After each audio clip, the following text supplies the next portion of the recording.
अपनी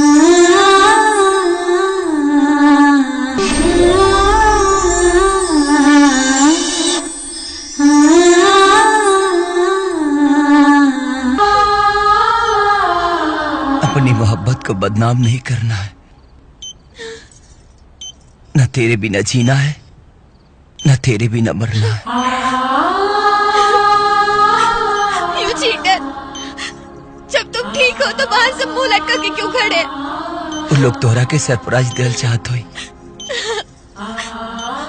अगर ऐसी बात है तो मैं भी सबको सरप्राइज दूंगी।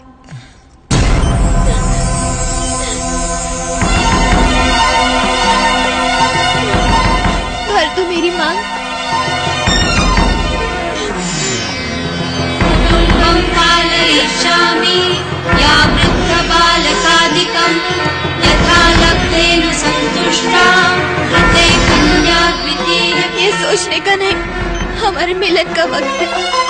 दुःखे धीरा सुहृष्टा सुख दुःख विभागिनी नामं परतरं गच्छेत् पञ्चमे साग्रवित्पतिम्।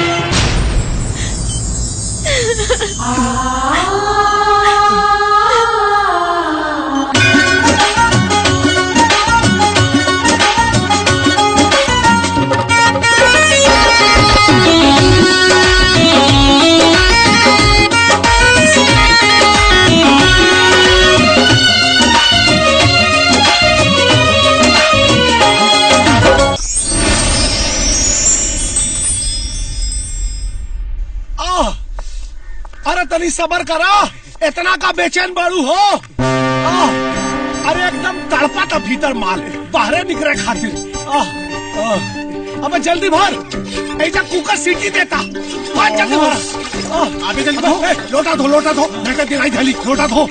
उस्ताद, एंटीबायोटिक सोच पा। अरे तो फिर एक मिनट। बॉस, पीछे की स्थिति खराब हो गई का? नहीं बे, अब तो खाली हवा छूटला हवा।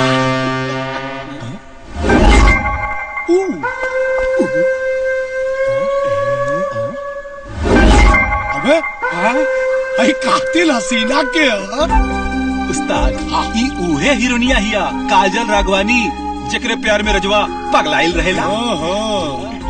तब तेकर बलात्कार हम करम। ओके बॉस, आओ। तनी गलवा से गलवा सटा ली। उस्ताद, चुम्मा ले ली। अब तू कहता रहे तो चुम्मो ले। गलतारू ऐसे जैसे सरसों के सगिया। यहाँ काम ना चली, इनके घरे लेके चले के पड़ी। Yes boss.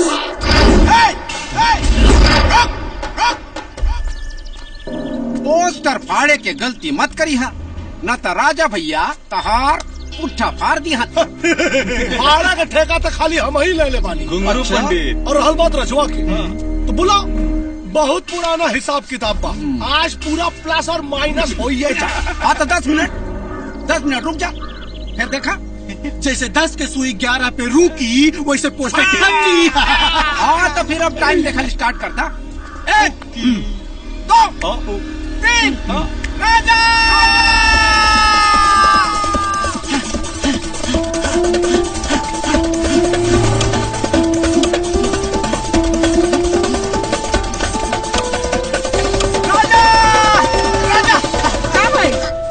काकी, राजा कहाँ पर है? का भइल रेडियो? आज कौन सा नया समाचार प्रसारण करे वाला बड़े? सुन के तहार माथा पे भूचाल आ जाई काकी। का है? सलमान खान ब्याह कर ले अरे ना काकी, तहार बेटा जौना हीरोइनी संग बियाह का सपना देखा तारे ना, ओकर बेइज्जती होके वाला बा। राजा!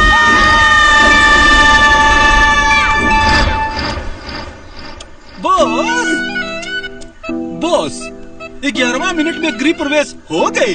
रजवा अभी ले वेलकम ना कैलस। तो फिर पोस्टर फाड़ो प्रक्रिया संपन्न की जाए। ओके बॉस।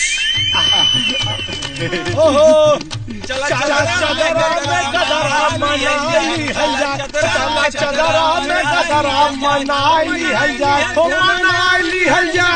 Sorry dad.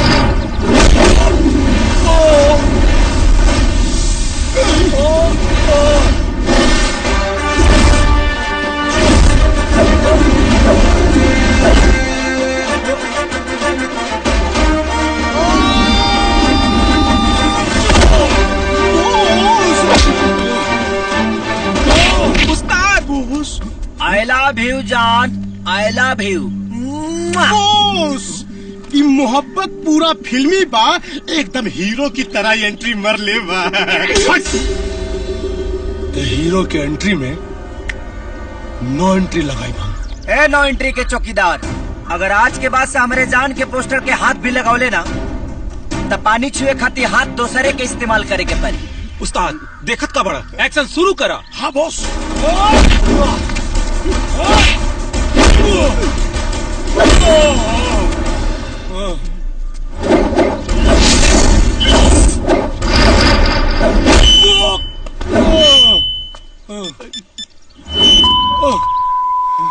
अरे कहाँ बड़ा सन रे, ये जल्दी आओ, ये रजवा उस्ताद के गोदन कूट दी।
मारी रे। ए, हटा। चाहिए। और बेटा, और मार।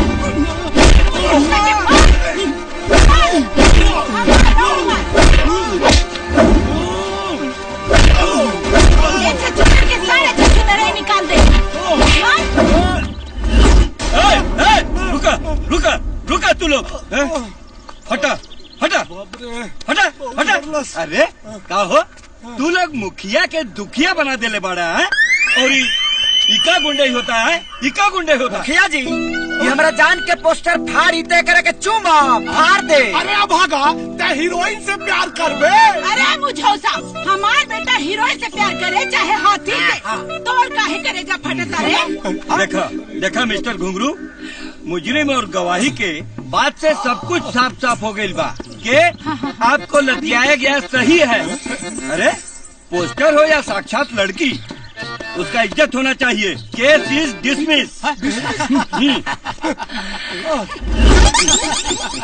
हाथ तरीके का भाई बेटा, टाइम कितना होता है? घड़ी घड़ी 12 बजे में 10 मिनट कम बा।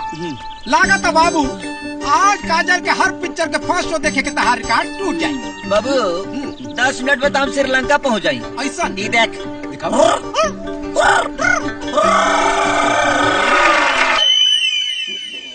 उस्ताद हाँ एगो बात बोली। बोल। हाई तड़िया पीले से तो राउर देही के दर्द दूर हो जाई, लेकिन राउर करेजवा में लागल रजवा की आग ना बुझाई। अबे तो अपने दिमाग से ऐसा कोनो फायर ब्रिगेड आइडिया दासन कि पूरे गांव जवार के सामने और रजवा के इज्जत का कचरा बना दिया। बोस हाँ। एगो रामबाण आइडिया बा। बोल। अपना जन्मदिन के शुभ अवसर पे भोजपुरी के सुपरस्टार काजल राघवानी के प्रोग्राम रखवा दी, जी के रजवा अपन मेहरारू बनावे चाहता। जब उस सारे लोगन के सामने नाची तो रजवा ऊपर से लेके नीचे तक झुलस जाई और राउर हरियर हो जाई। काहे मरनी है? हबा इतना फंटास्टिक आइडिया पहले काले देहले रे ढोलकिया।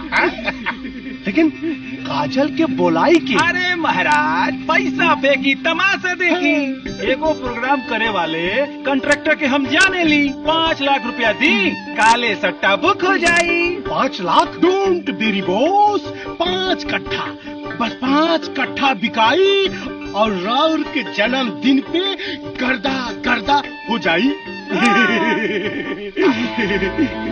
अरे वो राजा के इज्जत का बाजा बजावे खातिर 5 कट्ठा काबे 10 10 कट्ठा बेच दे। बस 10 कट्ठा बिकाता। हम एगो हार मंगनी त जेब में फूटी कौड़ी नहीं के हां। अब फिल्मी हीरोइन के बुलावे खातिर 10 कट्ठा बिकाता। अरे औरत गलत टाइम पे एंट्री मारे ले। मर्दन का जरूरी मीटिंग चलत बा। आउट। हम सब बुझातानी कौन जरूरी मीटिंग चलत। ओह जा भाई बेकार में। यस बॉस 5 कट्ठा बेचे खातिर ग्राहक ढूंढा सन। Yes boss. काजल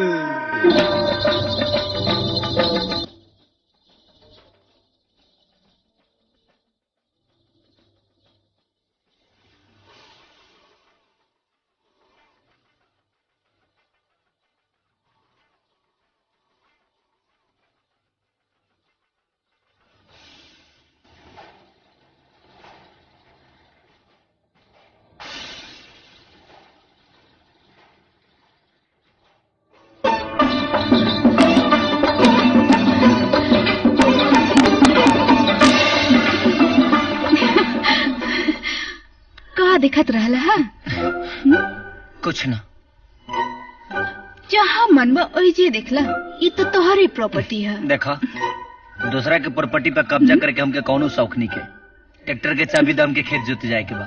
हमार परती कब जोतबा? जहिया धरती फाट जाई या भूकंप आ जाई तहिया। चला चाबी दा। हाँ? हम तो सुनामी के इंतजार करतानी। हिम्मत बात तो निकाल ला। हाँ।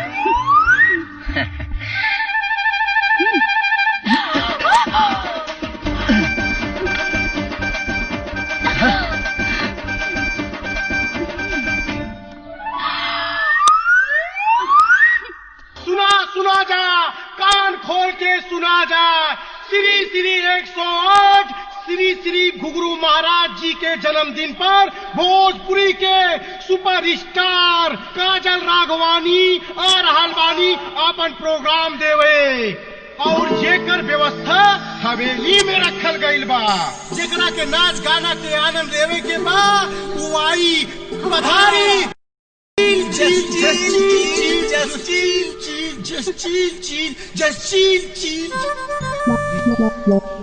ढोलक गोईठा सुलग गई बा। अब तो आग लगिए जाई। भैया प्रोग्राम देखे जरूर आई। सुन ले भाई अपना गांव में काजल आवे वाला बड़ी। यस अब ये मत कहिया कि तोरा मोहब्बत के चुमुक उनका यहाँ खींच के ले आ रहा। देख रेडियो आज तोर झकास बाड़ी केंद्र सही समाचार बतावले बा। तो सुन रेडियो हम अपना बेटा के ऐसा सजा के भेजब ना हमार होखे वाली बहू देखते पसंद। बेटा से ढेर पागल तो महतारी बिया। पता ना काजल के कौन दशा हो।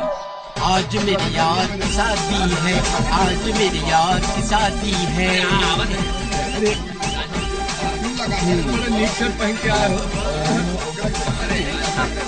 हाय रे हमार झकास वाणी बता रहा बा। झकास बाड़ी केंद्र बंद कर। हाँ? मोहब्बत का मामला है बाबू। अच्छा देखने के बाद दीदार तो हो ही जाएगा ना। जिया राजा बहुत जच रहे हैं बॉस। रजवा भी गुलदस्ता लेके छक्का मारे खातिर तैयार बा। टेंशन मत ले, ऐसा बॉल फेंकब ना कि क्लीन बोल्ड हो जाए। ओके बॉस।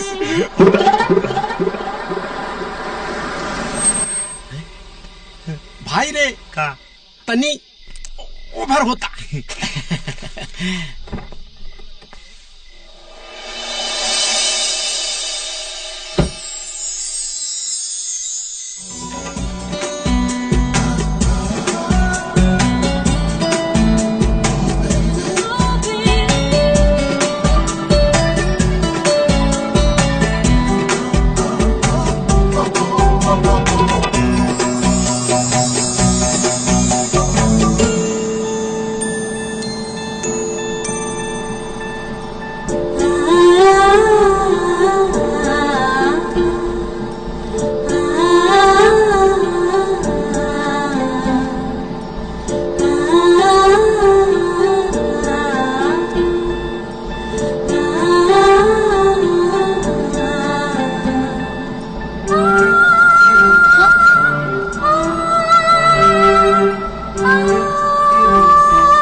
एक मिनट।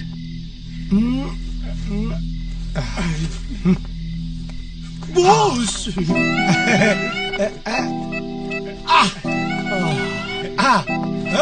बेगानी शादी में अब्दुल्ला दीवाना निकाल। बहारों फूल बरसा। जिया राजा जिया, बाजी मार देहला। अब तू चलत रहा। हाँ चला जाई न हो।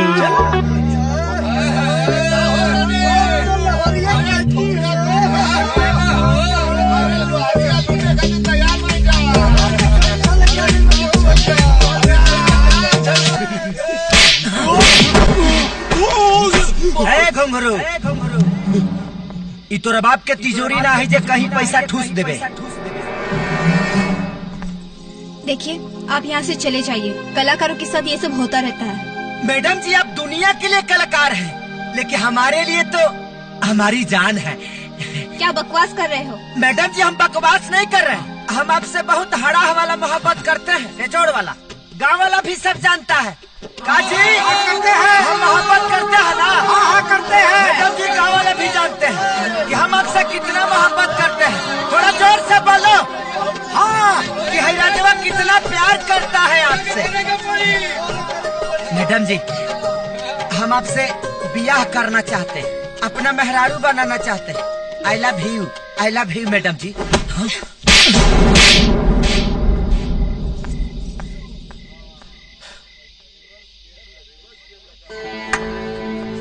अरे मजनू क्या औलाद। उतर गल माथा से ऐसा का भूत उतर गल ना, आज वो पूरा गांव जवार के सामने। अरे तोरा थोबड़ा पे नो एंट्री का ठप्पा लगा के चल गई। ए घुंघरू एक दिन तोरा खुशी के मातम में बदल दे। जवना गाल पे थप्पड़ मार के गई बड़ी ना, वही गाल के चूमे खाती ये गाँव में आई है और उनका से बियाह करके अपन मेहरारू बना के लेके आई। एक मिनट, अगर ना आइल तब? अगर आ गई तब? बॉस हाथ में कटोरा लेके 1 महीना ले भीख मंगी और सॉरी, और भीख में मिलल भिक्षा से अपन खर्चा पानी चलाइए का चला ठीक है, अगर तो हनी बोल देले बाड़ा तो चला। ए रजवा याद रख, आज तोरे इज्जत का सट्टा लग गई बा। अगर काजल गांव में ना आई तो ये पूरा गांव जवार के सामने भरल पंचायत में तोरा हाथ में कटोरा थमाई। मंजूर बा। तो कब आई है काजल? जब हम मुंबई जाए तब। तो कब जाइबे मुंबई? जब जाए तो थोड़ा पता चल जाये। चल रे।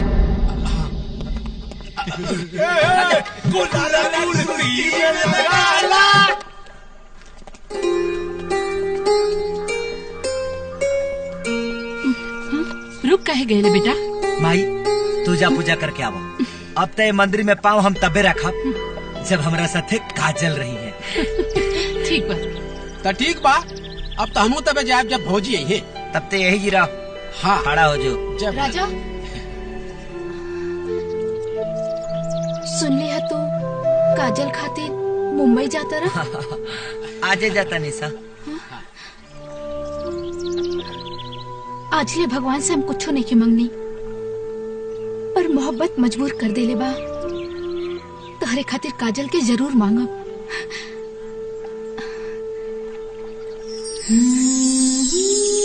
कहल जाला कि मोहब्बत मगरूर के गुरूर तोड़ देला। जब दीवानापन हाथ से गुजरेला तो दिल से दिल के रिश्ता जोड़ देला।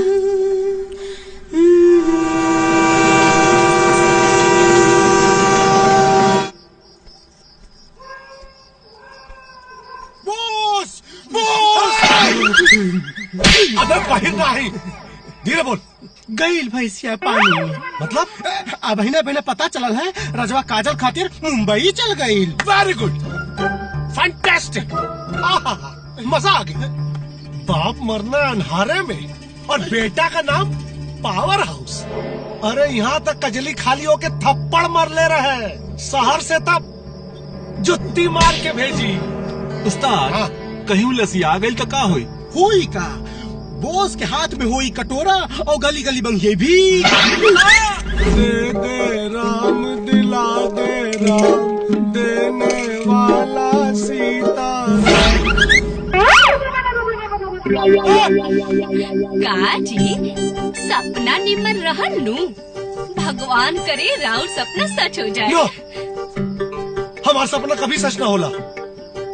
अरे भिखारी योग तो वही रजवा के किस्मत में लिखल बा, हमरे किस्मत में तो राजयोग लिखल बा।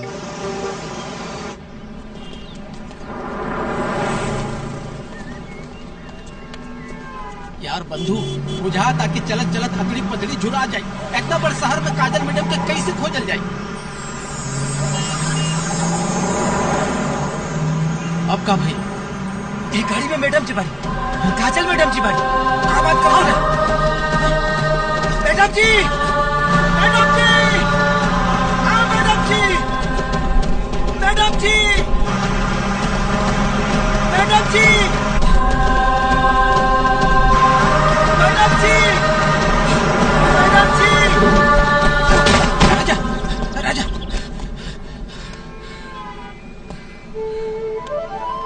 जे मोहब्बत में ठोकर खा के संभल जाला वो एक दिन मंजिल पर पहुंच जाला।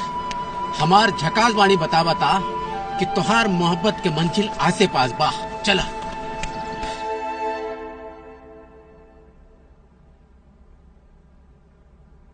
अरे भाग्यवान जल्दी चाय लाओ, मगज ब्लॉक થઈ ગયો।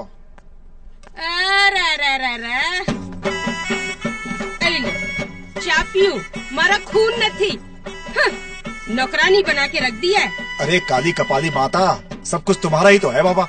केम? अगर सब कुछ मेरा ही है तो फिर वो डायमंड का नेकलेस क्यों नहीं लेके देते? डोंट वरी पगली, आज तुम्हारी डिमांड पूरी कर दूंगा। सुनो, काजल बिटिया आती होगी, ध्यान रखना हमारे पर शक ना हो। ओके ओके चलो। अरे या बाय। बिटिया आ गई। अरे बिटिया, आज जल्दी शूटिंग खत्म हो गई। जी अंकल, वो एक्चुअली क्या हुआ, हीरो को सीन के दौरान मेरी सैंडल लग गई उसके मुंह पे, तो पैकअप हो गया। अरे हीरो को सैंडल मारने वाला सीन था ना? अंकल आंटी कुछ ज्यादा ही स्मार्ट हो गई है। वेरी वेरी सैड सीन बेटा। No uncle, it's not sad, actually I am very happy. वो क्या है ना, एक्टिंग के नाम पे हीरो एकदम नल्ला है। पता चला है कि गांव में अपनी जमीन बेचकर यहाँ पे खुद को हीरो एस्टेब्लिश करने के लिए मूवी बना रहा है। सीरियसली बेवकूफों की कमी नहीं है इस दुनिया में। इन बेवकूफों की वजह से आज तुम इतनी ज्यादा बिजी हो बेटा, इससे अपना बैंक बैलेंस बढ़ रहा है। तो बैंक बैलेंस से याद आया, 2-3 चेक साइन कर दो, सर्वेंटों को पगार देना है। हाँ, वो महीने का अंत हो गया है ना, तो सब काई करते हैं। साइन कर दो बेटा।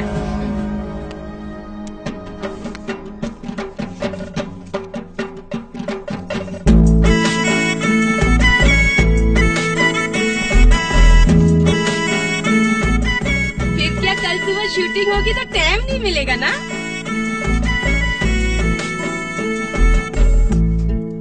अरे एक दो और हो जाएगा।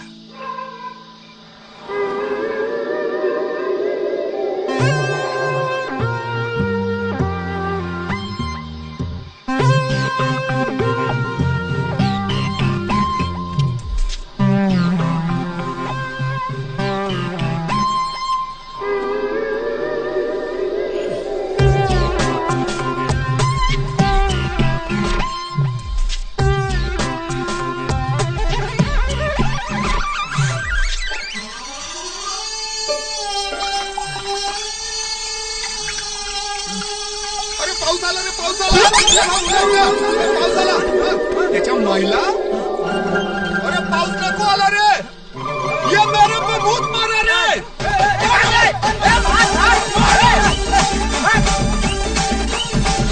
अरे यार ये भिखारी कुल हमरा काहे तो क्या बता रहे मुंह पर मुंह चला हाथ लाडू चाहिए साहब। हम चल चल चल हमें खुद खुद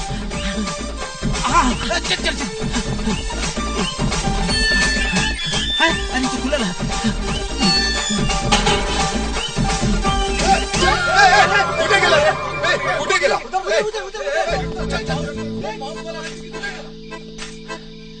राजा भाई तोरा मोहब्बत की कुंडली में 7.5 ढूक गई बा भाई। पता ना और किसन किसन दिन देखी। चुपचाप चल के नहीं सुत रहो, बाद में अपना मुंह में चप्पल से मरी है। ऐसा बा भाई, ये तो हर ससुर का घर ना समझे। जल्द से निकला यहाँ से, तो जिंदगी भर जेल में बैठ के काजल डार्लिंग का लव लेटर लिखा भेजी बा। चुपचाप सुन बे। ठीक बा ठीक बा, यार के इसके खातिर तनी तनी हम लोग के रिस्क उठावे के पड़ी। चला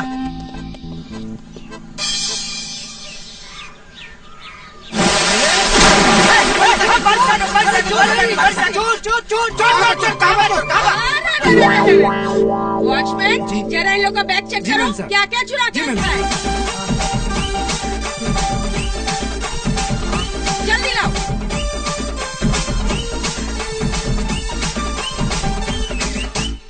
मैडम, काजल मैम साहब का फोटो है। काजल बेटी की फोटो? आप काजल जी का मम्मी है, आप पापा है। ये काजल जी का घर है ना? नहीं, तुम्हारे बाप का घर है। प्रणाम मामी जी, प्रणाम पापा जी, प्रणाम मामी जी। अरे क्या कर रहे हो? कौन हो तुम? हाँ? अरे आप इनको नहीं जानते? इनको छल छबीला रंग रंगीला दीवाना मस्ताना, अरे ये है राजा भैया, काजल जी का बहुत बड़ा फैन है। तो कहा है ना मम्मी जी, जब से काजल जी हमारे गांव में प्रोग्राम देने गई थी तभी से कुछ ज्यादा पगला गया है। अपना गांव छोड़कर काजल जी का सेवा करने के लिए यहाँ मुंबई आ गया है। अरे वो सब तो ठीक है, पर तुम लोग अंदर घुसे कैसे? रात का बात था, भिखारियों का साथ था। रात का बात था, भिखारियों का साथ था। हम भाग रहे थे, वो दौड़ा रहे थे। फराटा मार के सो रहा था, फराटा मार के ठोका।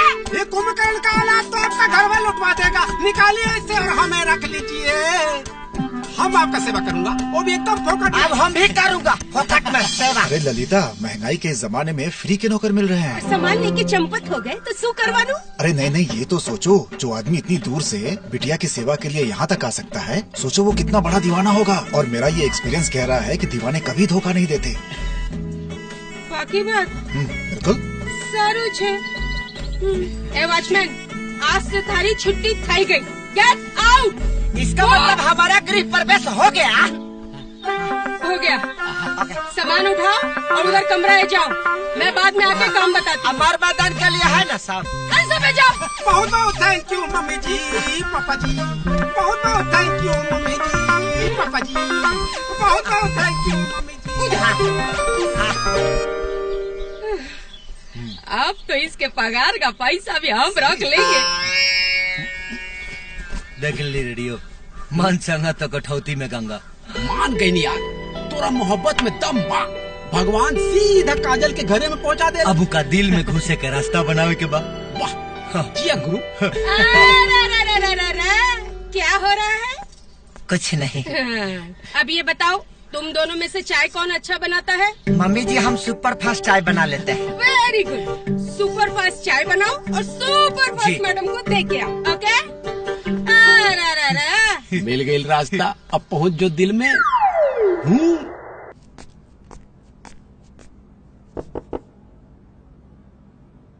अंदर ढूकी मैडम जी, ढूकी।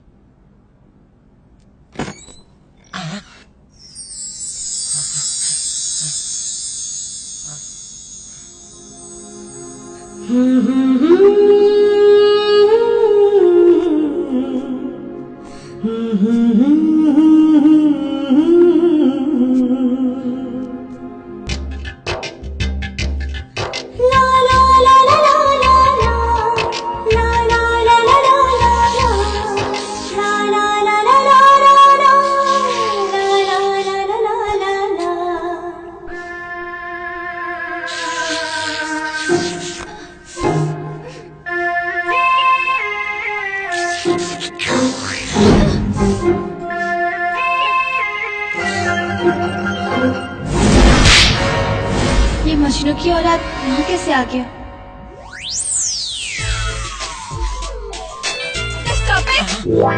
गुड मॉर्निंग मैडम जी, good morning. Just shut up. तुम मेरे ही घर में, मेरे ही बेडरूम में घुस के मेरे ही कप में कॉफी पी रहे हो? तुम्हारी इतनी हिम्मत कैसे हुई? गलती से मिस्टेक हो गया। किस पागल ने तुम्हें अंदर आने दिया? वो पापा जी। पागल है का? दरअसल बात ऐसा है ना कि आज से हम आपका सेवक हैं। आप खिसियाइए जान, हम अभी अभी गुड मॉर्निंग वाला चाय बना के ला रहे हैं। Sorry, coffee. चाचा जी, चाचा जी, चाची, चाचा जी। શું થઈ બેટા? તમે આને ઓળખો છો? ये तुम्हारा जबरदस्त फैन है, इन्हें आज ही नौकरी पर रखा हूँ। नो वे अंकल, आप इसे अभी इसी वक्त यहाँ से बाहर निकालिए। ये इसका दिमाग ना क्रैक है। इसने मुझे आई लव यू बोला, और आई लव यू तो छोड़ो, ये मुझसे शादी करना चाहता है। और देखिए मैडम जी, आपने हमको एक झापड़ मारा था, वो बोल दीजिए पापा जी से। देखा, सुन लीजिए, एक थप्पड़ खाने के बाद भी यहाँ पे पहुँच गया। अब तो आप समझ ही सकते कि कितना बड़ा पागल है। अभी आप इसको यहाँ से निकालिए। देखिए मैडम जी, अगर आपका मन कर रहा है तो हमको एक झापड़ और मार लीजिए, लेकिन हमको यहाँ से भगाइए मत। हम आपको बिना देखे मर जाऊंगा। मैं ही कुछ करती हूँ। वॉचमैन, वॉचमैन जी नमस्ते मैडम। अब ये बंदर कौन है? बंदर नहीं मैडम जी, मैं आपका नया वॉचमैन और राजा का लंगोटिया यार रेडियो। जैसे राजा आपके बिना नहीं रह सकता है, वैसे ही मैं राजा के बिना नहीं रह सकता हूँ। कृपया करके इसे यहाँ से मत भगाइए मैडम जी। अरे ये बेचारा तो आपका सेवा करने के लिए अपना गाँव छोड़ के यहाँ चला आया है। इसके जज्बात को बुझने का तनिको तो कोशिश करिए मैडम जी। चुप रहो। मैडम को सफा बुढ़वा क्या समझ रहे कब है? देखिए मैडम जी, हमारे दीवानापन को गलत मत समझिए। न हम आपके बारे में बुरा देखते हैं और न ही किसी को देखने देंगे। हम तो आपका खाली सेवा करना चाहते हैं, हमारा विश्वास करिए। हमारी बात समझ, दोनों फोकट के नौकर हैं। दोनों पालतू कुत्ते की तरह हमारी दिन रात सेवा करेंगे। Whatever. Move. जी I said move. जी हटो! शुक्रिया। अरे अच्छा ये बताओ, तुम दोनों में से पोछा लगाना किसको आता है? इसको आता है ना, छठी माई के घाट पर गोबर से बहुत अच्छा लिपता है गाँव में। अच्छा अरे समैया कितना दुर्गति कराई, ये अन्याय बा भगवान। फल खाई के और कर्म करता के, लेकिन कुछ का खानदानी पोछा मारे वाला लागत है। अच्छा और गंदा बात खींच लिया, पोछा लगा दी। अने गंदा है देखो। हाँ गुड।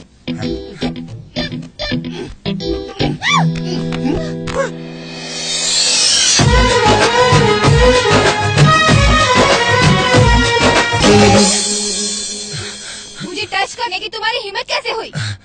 अगर मैं आपको नहीं पकड़ता तो आप गिर जाती, आपको चोट लग जाता और दर्द मुझे होता। जाओ जाके मेरे सैंडल लेके आओ। हाँ जी सर। जी मैं 8 बजे तक पहुंच जाऊंगी। Don't worry. हाँ बिल्कुल। ओके बाय। जल्दी लाओ।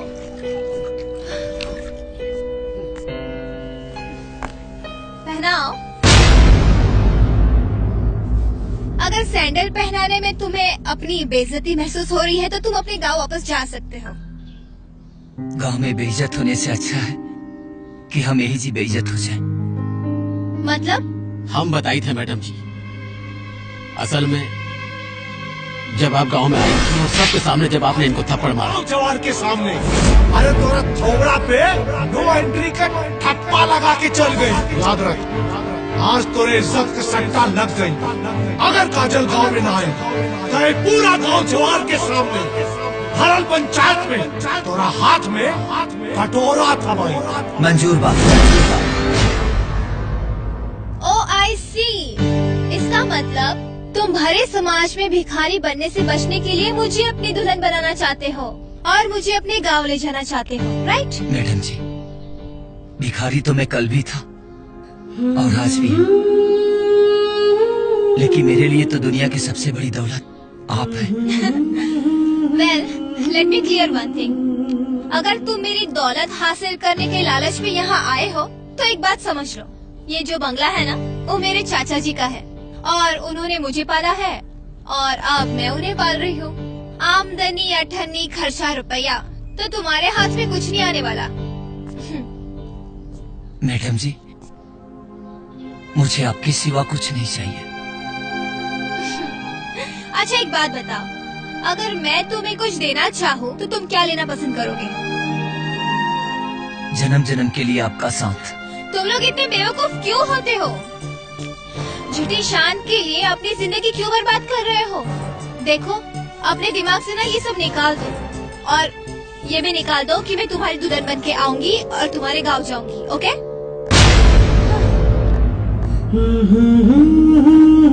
अगर दिमाग में रहतू तब नु निकाल देती, लेकिन तू तो दिल में बस गई बड़ू।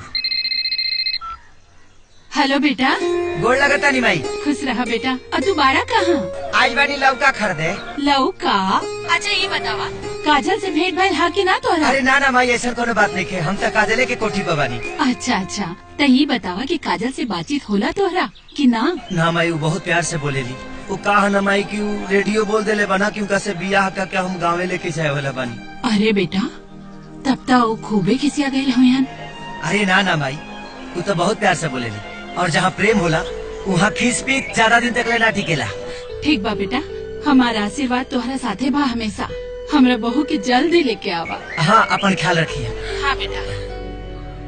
भाई रे, हमार एगो कहना मान ला का अपन दिल मजबूत कर ला। अरे आखिर कब ले बेइज्जती बर्दाश्त करबा यार।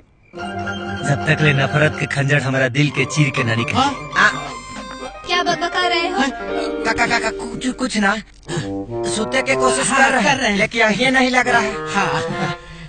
तुम ना मानसिक रूप से थोड़े बीमार लग रहे हो, तुम्हारा इलाज जरूरी है। 5 मिनट के अंदर मेरे रूम में आओ।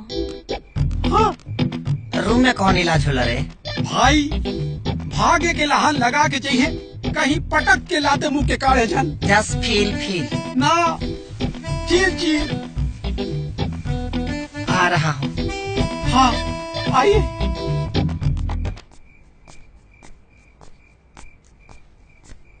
गुड मॉर्निंग मैडम जी। अभी गुड मॉर्निंग नहीं चल रहा है। हमको क्या पता चलेगा, बहुत लाइट जलता है तो समझ में नहीं आता है। अच्छा ठीक है, तुम्हें मसाज करना आता है? जी हाँ जी आता है ना। माई के कपार में जब भी दर्द होता था ना, हम ऐसा मसाज करता था कि दर्द छू मंतर हो जाता था। मैं हेड मसाज नहीं, बॉडी मसाज की बात कर रही हूँ। आप मेरा अग्नि परीक्षा ले रही हैं का मैडम जी? तो मसाज करोगे या नहीं? सॉरी मैडम जी, हम प्रण किया है ना, हम अपना मेहरारू के छोड़ के पराया मेहरारू के बॉडी नहीं छुएंगे। हाँ। और जब तक शादी नहीं होता तब तक आप भी हमारे लिए पराया नारी हुई ना। सीरियसली तुम बहुत इंटरेस्टिंग पर्सन हो, पागल। अच्छा ठीक है, चलो हेड मसाज ही कर दो। जी की रहवा तेल चलेगा? ये क्या होता है? उंगली में ढील होता है, सब निकल जाता है। हाँ ओके। वहाँ ऑयल रखा है, मसाज कर दो। ये पूछ आ रहा है इधर से। अच्छा एक बात बताओ जी, तुम्हें कार चलाने आती है? जी गांव में टायर बल चलाए हैं और ट्रैक्टर भी चलाए हैं। मैं ट्रैक्टर की नहीं, कार की बात कर रही हूँ। जी आप कार है तो चलाइए लेंगे। ठीक है, तो कल से तुम्हें मेरी कार भी चलानी है और मेरे बॉय का भी काम करना है, ठीक है? बॉय का होता है? जो चाय पानी पिलाता है। दोनों के साथ। चलो अब तुम जाओ, सुबह जल्दी उठना है, 9 बजे की शिफ्ट है, ठीक है? जी good morning. Good night. Light भुक भुक आता है, समझ में नहीं आता है कि दिन है कि रात।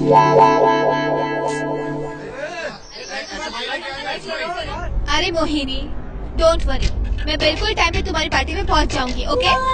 नाउ यू एंजॉय एंड हम रात को मिलते हैं, ओके? चलो बाय।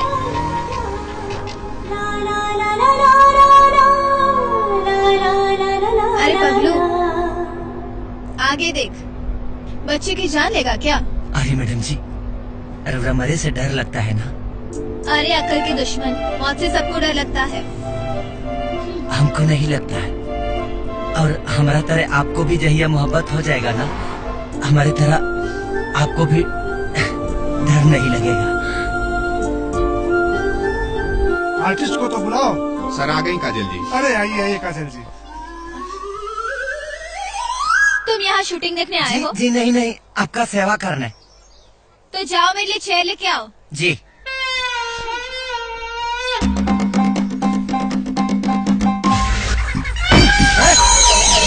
तुमको पहला वैकेंसी हुआ है, नया नया आया हूँ, मैडम का कुर्सी ले जा रहा हूँ। क्या मालूम कहाँ से स्पॉट। अरे वो दुष्यंत कहाँ है?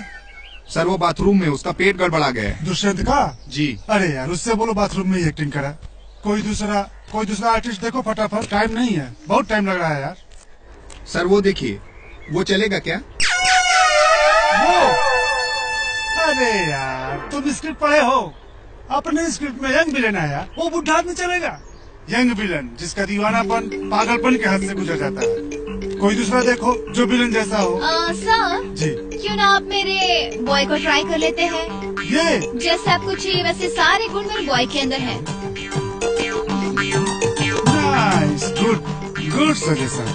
अजय जी मेकअप कराओ इनको। मैडम जी हम फिल्म वाली में काम नहीं कर सकते हैं, हमको शौक नहीं है। तो मेरी बात नहीं मानोगे? कह रही हैं तो मान लेंगे। हाँ मेकअप करवाओ और कॉस्ट्यूम आइए परफेक्ट है। आइए। अरे नहीं नहीं नहीं, हम कपड़ा नहीं पहनेंगे। ये कपड़ा हम जगदे जगदे के बाराती के लिए अच्छा खरीदे लगा। हैं। अरे नहीं कुछ अच्छा नहीं है। होगा, चलेगा। ये अच्छा लग रहा अब फट उठ जाएगा है। नहीं तो। हटेगा सर, आइए ना, आइए सर, आइए आइए।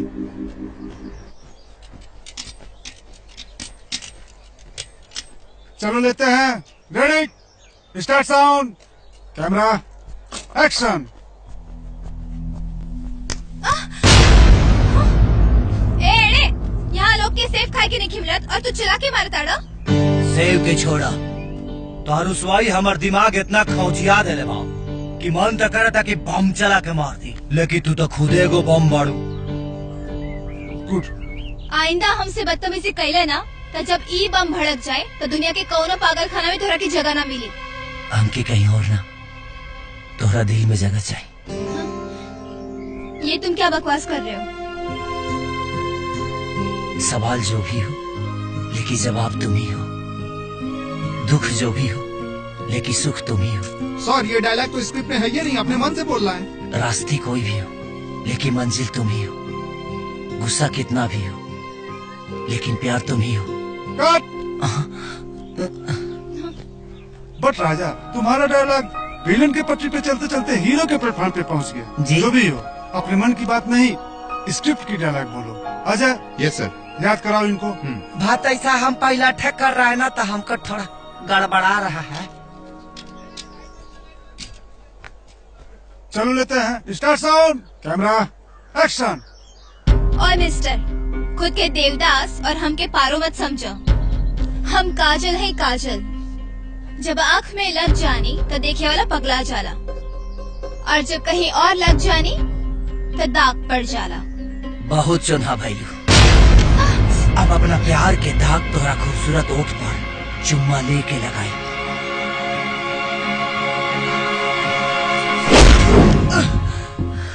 हमरे लात के चुम्मा कैसा लागल दुष्यंत सिंह? जी हमरा के डिस्टर्ब करेला, ओकर जीवन हम डिस्टर्ब कर दिले। कट कट कट। अरे कोई हीरो को उठाओ यार। का जी सही मार दिया। सर हमको वो भी सही में मारा था। विलेन हो, वो हीरो है। विलेन को थोड़ा मार बर्दाश्त करना पड़ता है। हम ऐसे कैसे बर्दाश्त कर ले? हम गांव जाएंगे तो लोग क्या कहेगा हमको कि मुंबई से मार खा के आ गया। अरे काजल जी जरा आप ही समझाइए। हाँ जी आप सर। समझाइए। राजा, तुमको सिर्फ मार खाना है, मारना नहीं है, ओके? अच्छा मैडम जी, जब आप बोल रहे तो हम वो खा लेंगे। हाँ। आ भाई सर रेडी। मारो जितना मारना है। Start sound, camera, action.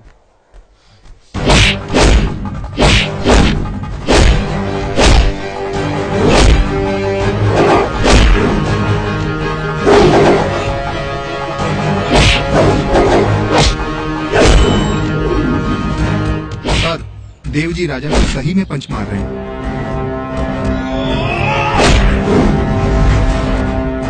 मारने दो ना यार, सही एक्शन से रिएक्शन का इम्पैक्ट मिल रहा है।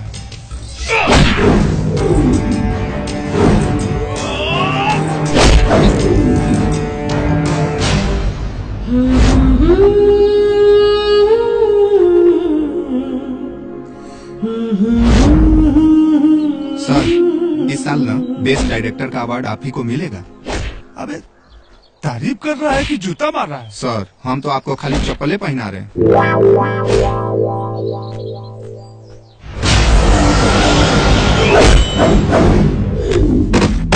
अगर जिंदा बच गए तो याद रखिए, काजल हमार जान है।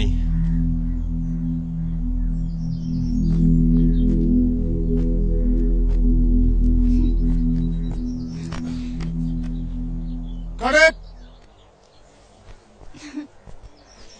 वाह क्या बात है, कैसे कर लेते हो?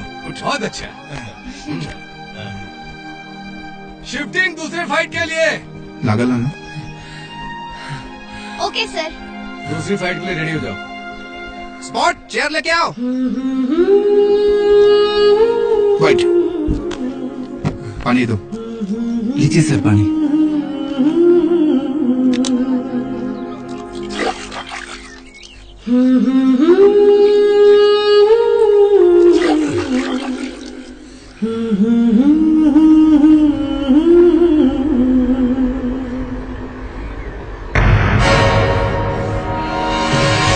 इसको क्या हो गया?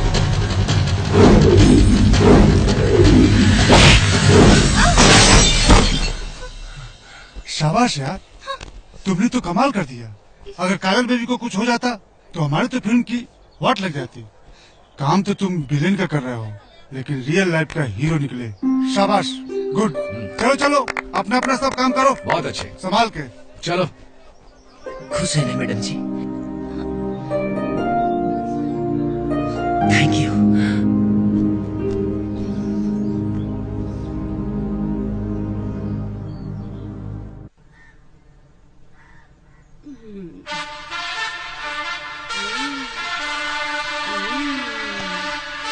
Radio radio. जी जी जी मम्मी जी। क्या करता है? सूत रहे थे। सूतने आया यहाँ? ना। जाओ जाओ, जाके किचन में बर्तन पड़ा, जाके माजो। है? सुनाई नहीं दिया? किचन में बर्तन पड़ा, जाके माजो। देखा तनी तई बुढ़वा बुढ़िया काम करा करा के हमरा के जवानी में विधवा बना दिया सन। क्या बोला? हाँ।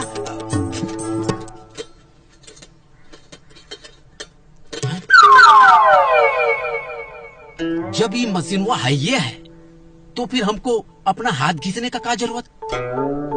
जब ये कपड़ा इतना साफ धोता है, तो ये बर्तन हुआ तो एकदम सफेदी का चमकार बना देगा। यही ठीक है। हाँ।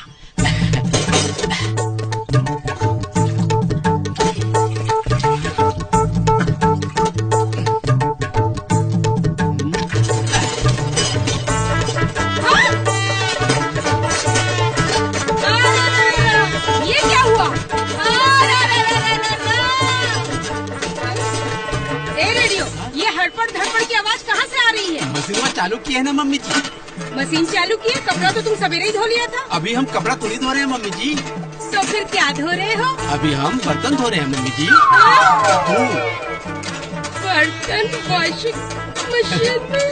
हाँ, देखो कितना अच्छा आवाज आ रहा है।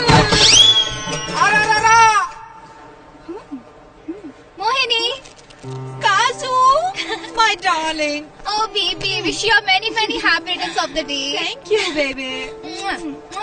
कैसी हो तुम? बस गुड। आप तैयत बर्दाश्त नहीं होत भगवान। मर्द के उल्लू बना के पीछे पीछे घुमाओ तारी, और लड़की से लव फरमाओ तारी। हमार किस्मत फूट गई भाई। बहुत जीता लेस्बियन पिया। मतलब ही कि एकरा के आदमी में ना औरत में इंटरेस्ट बा।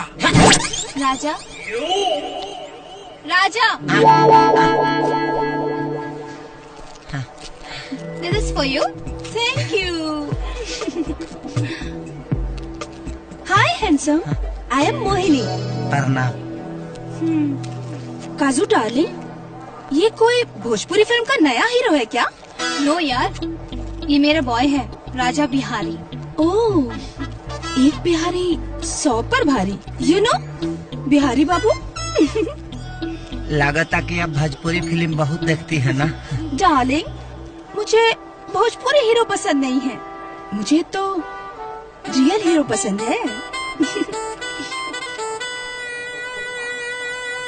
काजू डार्लिंग, मुझे ना तुम्हारे हैंडसम बॉय के हाथों से एक पटियाला पैक पीना है। Of course, why not? राजा, जाओ हमारे लिए 2 पैक बना के लाओ। जी? 2 पैक बना के लाओ।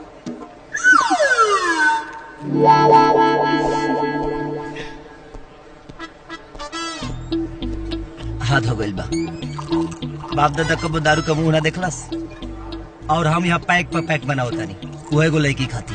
डोंट वेरी यार, औरतों की गुलामी करना आजकल की मर्दों की निशानी है।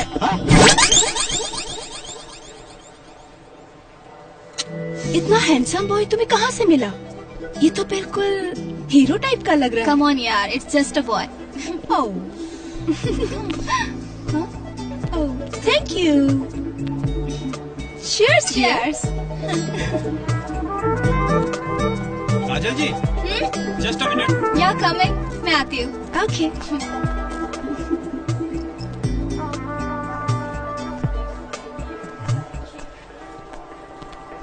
काजू डार्लिंग तुम्हें कितना पगार देती है बिहारी बाबू? हम पैसे के लिए काम नहीं करते, अपनी खुशी के लिए मैडम के पास है। अच्छा, तो मैं तुम्हें उससे ज्यादा खुशी दूंगी, तन से भी और धन से भी। मेरे बॉय बन जाओ। देखिए मैडम जी, अगर मैं ईमान बेचता ना तो शायद दुनिया का सबसे अमीर आदमी होता। Good thought. तो बॉयफ्रेंड बन जाओ। तुम्हारा परफॉर्मेंस अच्छा रहा तो मैं तुम्हें अपना हस्बैंड भी बना सकती हूँ। बिस्तर पे किए हुए फैसले से रिश्ते नहीं जुड़ते, उसे जोड़ने के लिए दो दिलों के बीच मोहब्बत होना बहुत जरूरी होता है। और हम अपना दिल तो काजल जी के नाम कब के कर चुके हैं। Hey Mohini, hi. What are you waiting for? Let's cut the cake. Yeah, sure. Come on, come. चलो, hey guys, चलो केक कट करते हैं।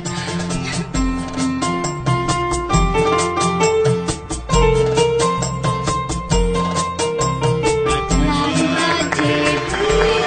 Happy birthday to you. Thank you. Happy birthday dear Mohini. Happy birthday to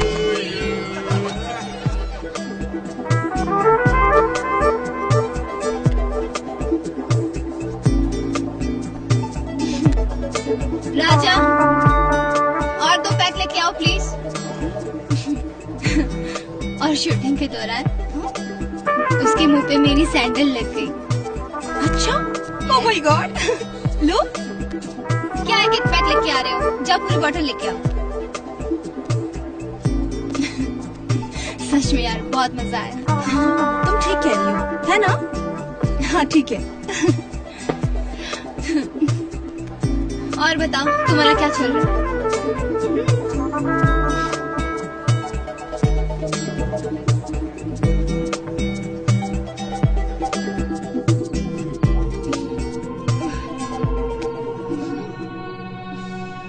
madam जी, madam जी, राजा, madam जी, राजा वो लुढ़क चुकी है।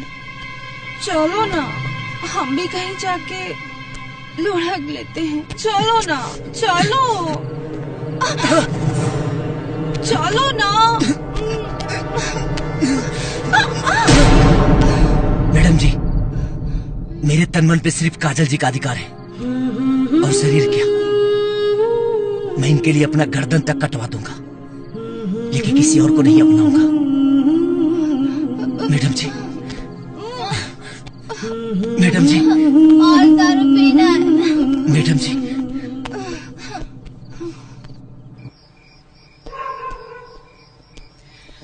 और दारू चाहिए। कहा रे बाबू, शादी से पहली पेनल्टी मार दे का। अपन चोंगा बांध कर ई दारू पी ले बड़ी। हाँ भाई रे, ये बेवली में हरारू के भूल जो। हाँ हमरा आज बुझा गई भाई। हाँ तारा से का ये बिहार के कौनो मर्द से बिहाना करिहन। काहे? अरे यार, बिहार में दारू बंद हो गई बा। हाँ। अगर कहीं रात बिरात जरूरत पड़ गई, हाँ। तब का होई? अगर एक को किसी कहूँ घर में पकड़ा गई, हाँ। तब पूरा घर सील। हाँ? हाँ। देख बेटा, हम मजाक के मूड में बिल्कुल नहीं है। अच्छा, ओवरलोड बहुत ज्यादा है। हाँ देखा तनी। ई बताओ मम्मी पापा कहाँ हैं? Mummy papa? हाँ। बुढ़ौती में जवानी के मौसम आयल बा। हाँ। सिनेमा हॉल में कुर्सी तोड़े गई बा। हाँ।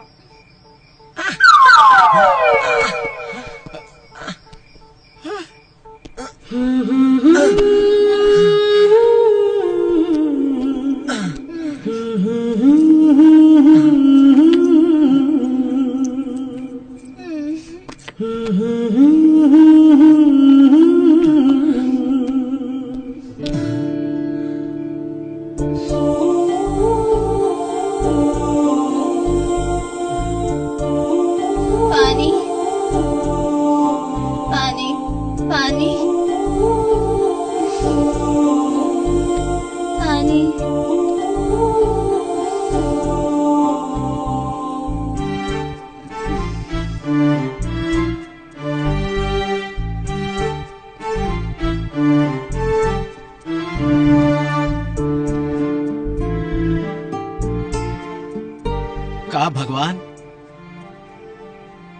कहाँ बैठल बड़ा? देखा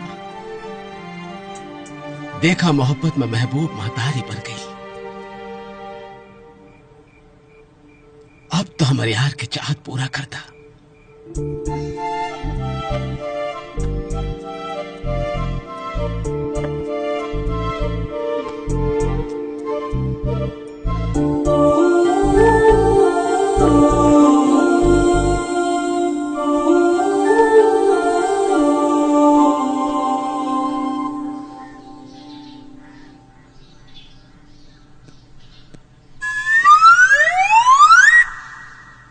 गुड मॉर्निंग मैडम जी।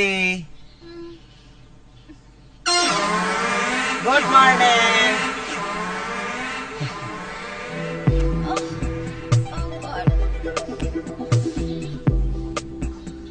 ये क्या लाए हो?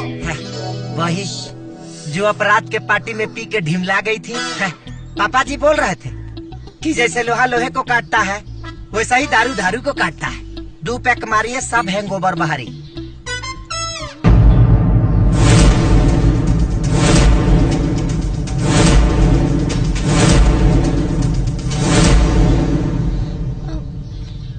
कहीं तुमने मुझे अपनी गोद में तो नहीं उठाया था ना? हम तो आपका खाली सेवा किए थे। कुछ और तो नहीं किया था ना? हमारी हिम्मत इतनी बेशरम नहीं है मैडम जी। अगर हमारी आंखों में हवस का आग होता तो अब तक आपका इज्जत शर्मसार हो गया होता।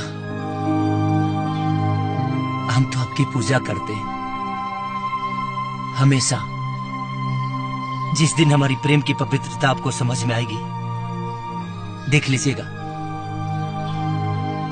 आप हमारी फैन हो जाएंगे। मैडम जी गुड मॉर्निंग। अरे बेहाने बेहाने बेवड़ा पार्टी शुरू हो गया। पागल हो क्या? नहीं मैडम जी, पागल तो डायरेक्टर प्रोड्यूसर हो रहे हैं आपको कहानी सुनाने के लिए। चलिए पापा जी बुला रहे हैं आपको। अच्छा ठीक है, तुम लोग जाओ, मैं आती हूँ फ्रेश होके। और हाँ सुनो, मेरे लिए एक ब्लैक कॉफी बना के लाओ विदाउट शुगर। नमस्ते मैडम, ये है फिल्म के प्रोड्यूसर और हम हैं निर्देशक अरविंद दुबे। काजल जी, एज ए प्रोड्यूसर मैं पहली बार फिल्म बना रहा हूँ, इसलिए कुछ डिफरेंट करने की कोशिश कर रहा हूँ। गुड। फिल्म सोशल है बट सेक्स का जबरदस्त तड़का लगाया गया है।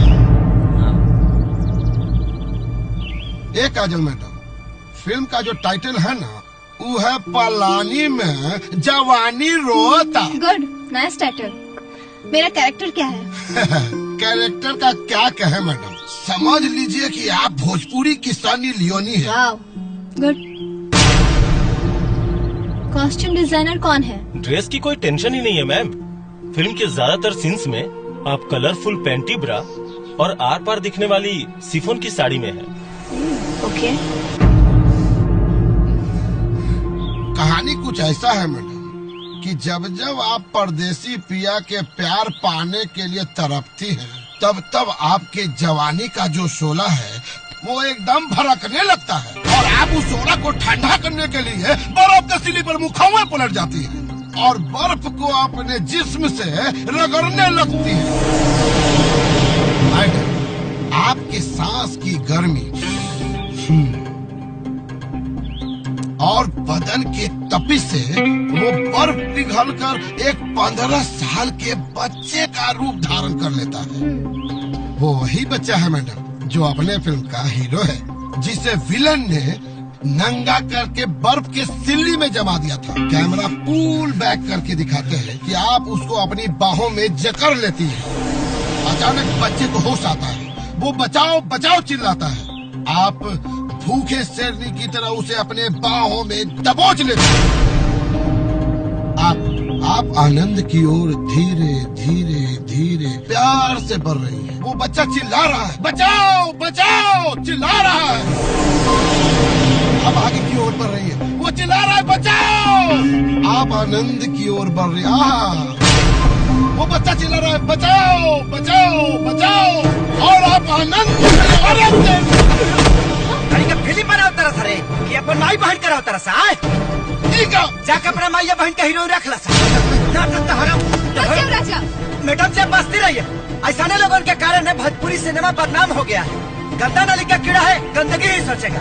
राजा मैंने कहा आज हमको मत बोलिए आप। निकल जाओ यहाँ से, निकल जाओ यहाँ से। Just get lost, just get lost.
गीतों के भेजला सरे डायरेक्टर अरविंद जी।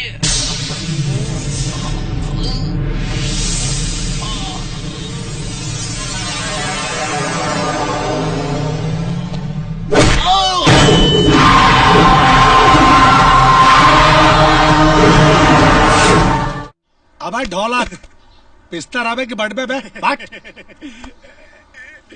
ली बॉस। एक और कुकुर अभी ले जिया बा, देखी तो जरूर भोगी। शुरू हो गई तो ड्रामा। अरे बहुत तेज घाम भइल मर्दे, तो हर कपाल बत्थे लागी। आओ देखी बॉस, चल ओढ़ ला। दिलवाला बगैर दुल्हनिया के बैक टू पवेलियन आ गई ले। मुबारक हो बॉस, रउआ भिखारी बनला से बच गई नी। हम तो तकलीफ समझता नहीं यार, लेकिन क्या करबे, हालात के सामना तो करें के पड़ी। चल हीरो, एक मिनट।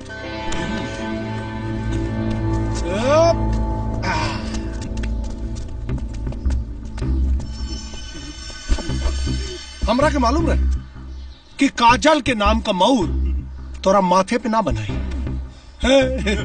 जो बाबू नहा खा के तैयार हो जाओ, हम पंचायत बुलावे जाता नहीं और पूरा पंचायत के सामने तोरा के भिखारी बनाई।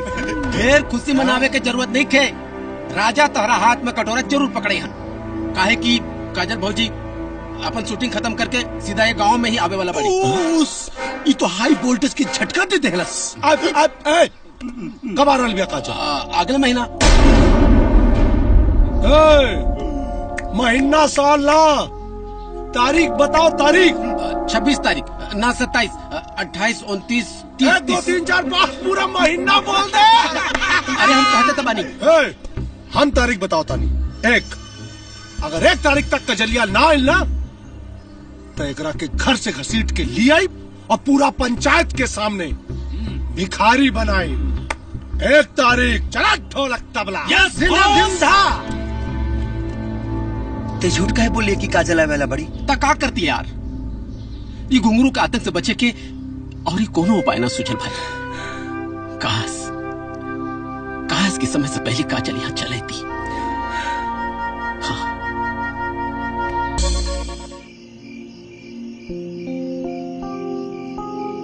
क्या बात है बेबी, ये तुम्हारे चेहरे पर मायूसी का मेकअप क्यों चढ़ा हुआ है? कुछ नहीं यार, बहुत अजीब सा फील हो रहा है। हाँ? कुछ अच्छा नहीं लग रहा। डोंट वरी बेबी, ये तुम्हारे वीरानेपन की दवा ना तुम्हारे पास ही है। मतलब वो तुम्हारा बॉय राजा किधर है? वो अपने गांव चला गया। गांव चला गया? जहाँ तक मैंने राजा को समझा है, वो इतनी आसानी से तुम्हें छोड़ के जाने वालों में से नहीं है।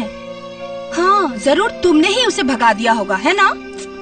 क्या करते यार, वो घर आया, प्रोड्यूसर डायरेक्टर पे उसने हाथ उठा दिया। अच्छा, हाँ जरूर उन लोगों ने तुम्हारे साथ बदतमीजी की होगी, इसीलिए उसने ऐसा किया होगा। मैंने राजा को आजमाया है, मैंने देखा है उसका दीवानापन। वो तुमसे बेइंतहा मोहब्बत करता है। तुम्हारी खुशी के लिए वो अपने आप को भी बलि चढ़ा सकता है। तुम बहुत किस्मत वाली हो, क्योंकि तुम्हें राजा जैसा इंसान मिला है। जब तक तुम्हारी जवानी है, तब तक करियर है। जिंदगी जीने के लिए प्यार की जरूरत होती है, सच्चा प्यार। बाकी तुम्हारी मर्जी।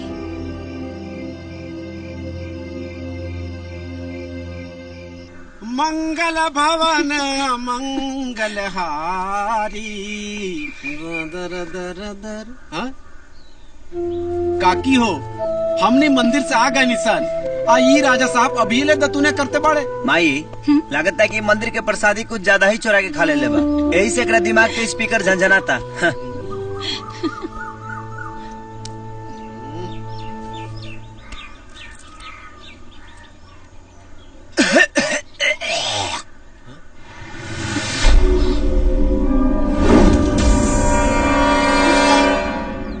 अरे बेटा, ये खून कैसन रे? लागत है कि चीरा से जीभ कट गई हुई माई। अच्छा, जल्दी कुला करके आवा, हम खाना निकालता है। हाँ माई, ठीक बा।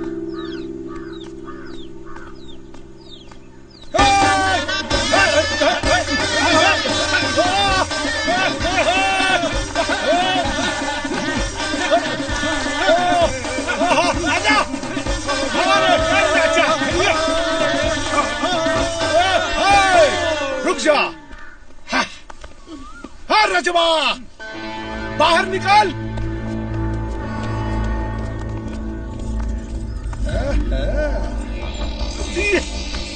देख कितना इज्जत के साथ तोरा के बेइज्जत करे खातिर ले आयल बानी। चल चौपाल में पंचायत लागल बा। चल आज हमहू देख लेतनी कि मोहब्बत कौना तरे जलील होला। बजाओ मैं तो चिंता बजाओ। चल रेडी हो।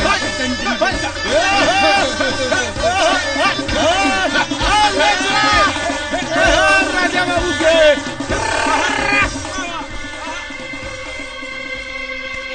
हे तुलसी मैया, हमार बेटा की इज्जत अब तोहरे हाथ में बा।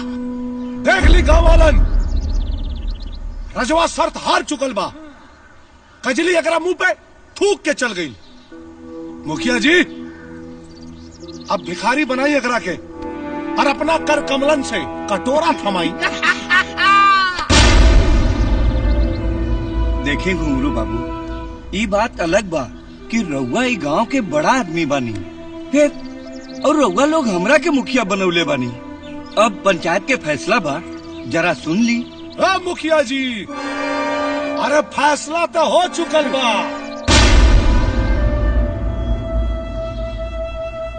अगर रउआ के शर्म आओ था ना, तो हमरा से कहीं हम एकरा हाथ में कटोरा थमाई। की बोस।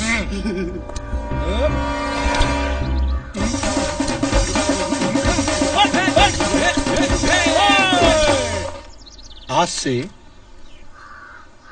तोर भिखारी योग शुरू हो गई बा। हाथ फैलाओ।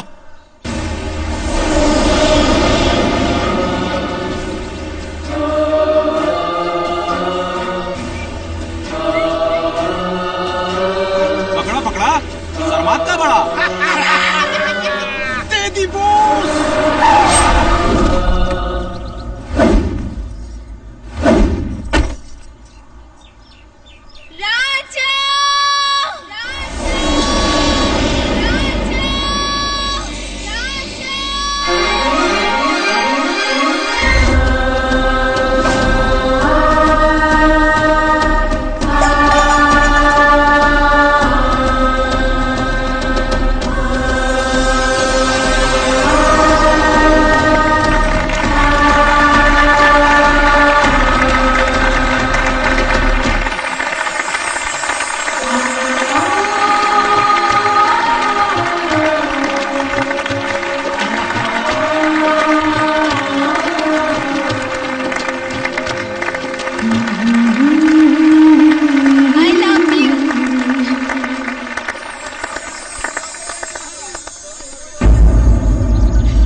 घुंगरू राजा राजा रला और राजा ही रही। इला घुंगरू, ये तो रात में कटोरा जानता रहा, वर्ल्ड कप के ट्रॉफी खनी लगा था। ला आज से प्रैक्टिस शुरू कर दा, भीख मांगे के। एक मिनट। हाँ बाबू देखा, उन्हें हम अपन हाथ से कर देता नहीं। धंधा अच्छा हो। दे दे राम दिला दे राम, बोलते घूमो सुबह सुना घुंगरू बाबू, 1 महीना तक जितना कमाईबा ना वही में गुजारा करे के पड़ी, और ज्यादा चालाकी कैला ना तो तकलीफ बढ़ जाई।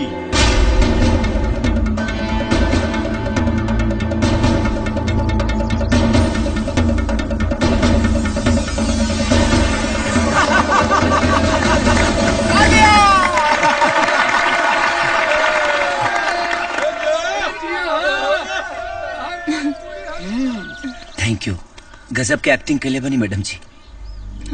एकदम सही समय पे एंट्री मार के आज हमारी इज्जत बचा लेनी। बहुत बहुत धन्यवाद राहुल। एक्टिंग? इसको क्या हो गया? काकी, ए काकी, हाँ? काकी, का भेल खेदुआ? पासा पलट गई काकी, पासा पलट गई। राजा भैया बच गए और वो घुंगरू वाला भिखारी बन गई भिखारी। अरे वो कैसे रे? राहुल होके वाले हीरोइन बहू बिया ना, मेन वक्त में आ गई काकी। सच में? हाँ, रेडियो भैया उनके लेके आओ तारे। हाँ।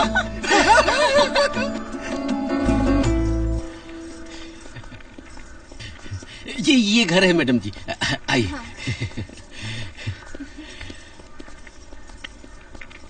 काकी,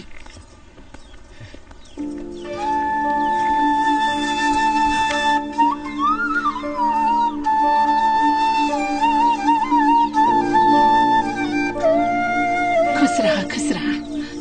बेटा, अपना घर के लक्ष्मी मान के तोहर आरती उतारा तानी। एक उपकार करिहा, हमरा बेटा के कब्बो छोड़ के मत जइहा। मरते दम तक साथ निभाऊंगी माँ जी, वादा करती हूँ। चला पहले बायां पाँव बढ़ावा। रुक जा।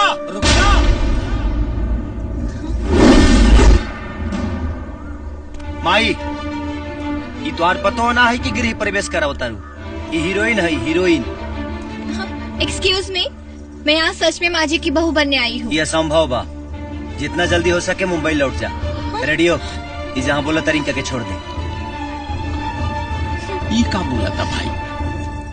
माँ जी, आपका बेटा तो सच में बहुत भाव खाने लगा है। बेटा, लागत है कि तोरा कोनो बात से उनका चोट लागल बा।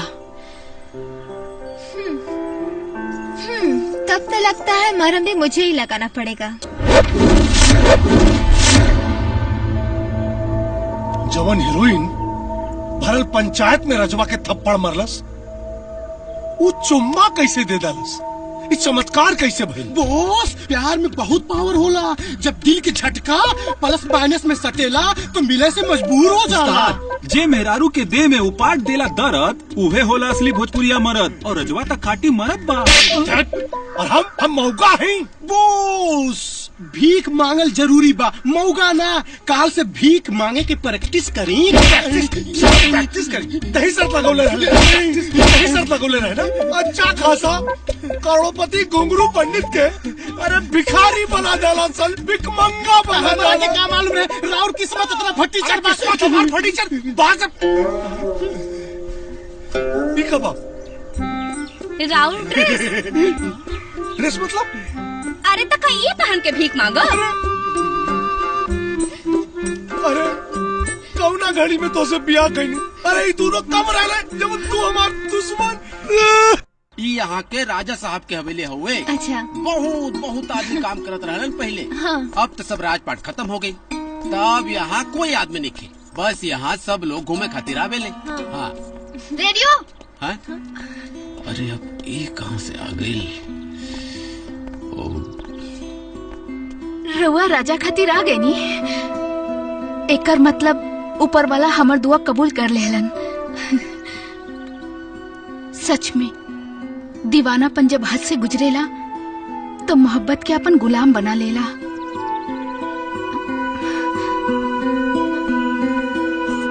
कौन है ये? निसहाय। जितना राजा आपसे प्यार करेले उतने ही राजा से प्यार करेली। पगली है, राजा के प्यार में पगली। चलिए उस्ताद, शर्माई मत। बॉस, अरे चलिए उस्ताद।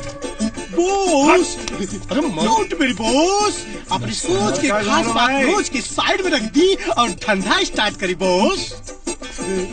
अरे तो पागल बड़े का ला जाओ तो भिखारी बनी कैसे? अरे कोनो बात ना उस्ताद, धीरे धीरे आदत पड़ जाई। अभी कटोरा के जल्दी से आगे बढ़ाई और कोनो सुपर हिट भिखमंगा गीत गाई। बॉस याद आ गई। दे दे राम दिला दे राम, दे वाला सीताराम। ना ये बहुत पुराना गाना है। अबे हम मोहम्मद रफी वाला। हाँ गाई। जाने वालों जरा मुड़ के देखो मुझे, इंसान हूँ मैं तुम्हारी तरह। कैसन गौली है? वाह बॉस, वाह वाह।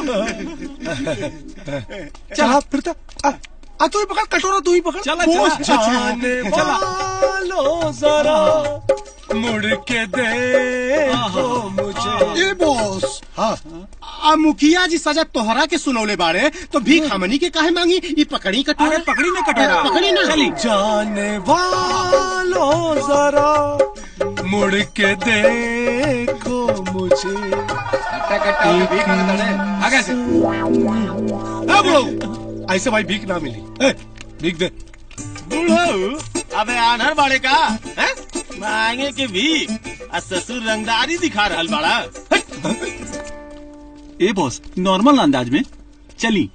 जाने वालों जरा मुड़ के देखो मुझे। क्या बात बा? कौनो भिखिया काहे न देतो रे? चिंता नट बॉस, अक्सर भिखारियों के साथ ऐसा घटना घटेला। अरे काहे बात के भिखारी? हमके तो ऐसा लगा था कि आज दिन भर भूखे रहे के पड़ी। बॉस भिखारी जैसे लगतो नहीं के बाड़न। अबे तो बनावा ना भिखारी जैसा। भिखारी कैसा रहा? डोंट मेरी बॉस। अब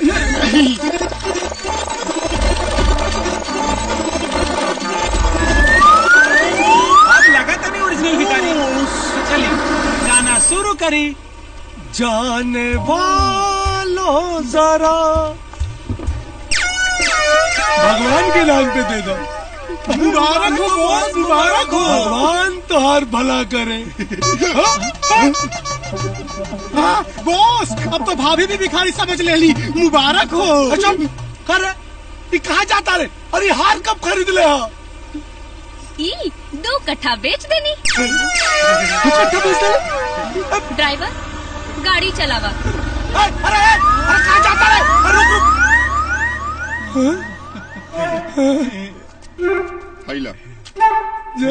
धन्यवाद।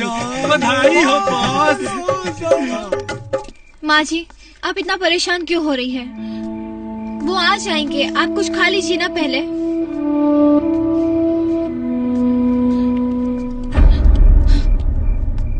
का रे, तोरे समय के कुछ अता पता बाकी ना? माई चौरा में लील गाय आयल बड़ी सा, ओके चलते हम चल गए यहाँ खेत में। हमार बहुत दिन भर से बिना खैले पीले तो राह गोरतिया, तू एकरा बारे में काहे नहीं खा सोचत? आपके लिए खाना लाओ। माई इनसे बोल दे सूरज निकले से पहले यहाँ से चल जी।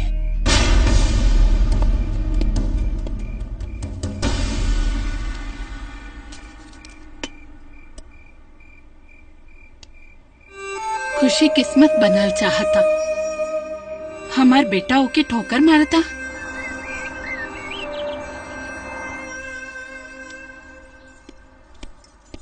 अभी तक ले तू गैलू ना?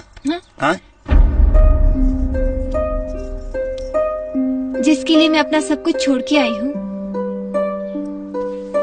अगर उसी को छोड़ दूंगी तो मेरी तो जान ही निकल जाएगी। अगर तू यहाँ से ना जेबू ना तो हमार जान निकल जाए। इका तो बगधुन कैले बाड़े रे पगला। अरे तोहरा खातिर एक कितना बढ़न त्याग करके आयल बाड़ी, तू ये बात के बूझत काहे नहीं खास? ये तो हम नहीं चाहत माई कि हमरा खातिर कोनो प्रकार के त्याग करस। कैसे कि एगो सुपरस्टार हीरोइन है, बेहतरीन कलाकार है, और कलाकार के खुशी प्रसिद्धि से मिलेला, और हम इनकर खुशी छीना लेके चाहत, स्वार्थी बनल लेके चाहत माई। जहाँ प्यार होला ना बेटा, वहाँ स्वार्थ के कोनो निशान तक न होला। माई हमर प्यार ना भरम बड़ी। आखिर तू कहल का चाहता रे? माई हम निशा से प्यार करी ले, और वह तुहर पतो बनी है।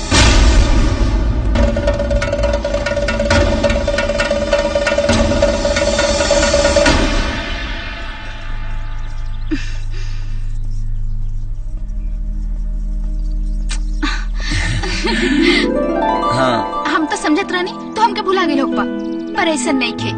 तारा मन में कहीं न कहीं हम जरूर बानी। बतावा काहे बोले बड़ा? कि तोहफा कबूल करा, एमे हमर दस्तानी मोहब्बत बा, पढ़ लिया। और हाँ, उम्मीद बा कि तू हमके जरूर अपना लेबू।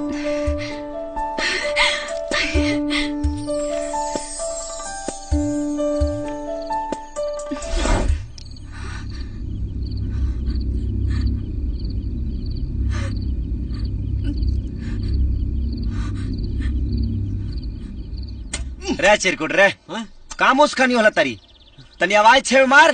दूर मर दे, भूख तुम्हारे पेट में चूहा कूदता और तोहरा काम सुझाता। अरे लइका जान मर बका यार। अरे अभी बर्दाश्त के गोली खो, तब तक ले माई खाना लेके आ जाए। माई ना भौजाई लेके आवा ताड़ी, ओने देखा। हाँ? प्रेम से बोलो भैया भौजी की जय। देखा था हम राउर मेहरारू जैसे लागत बाड़ी ना? मैडम जी, लागे में और होखे में बड़ा अंतर होला। तो काहे ना ये अंतर के समांतर कर देते हैं? काजल, काजल बेटा, कोनो सपना देखत रहलू का? हाँ माँ जी, आज समझ में आया। जब सच्चा प्यार हो जाता है तो मन सपने से जाने लगता है।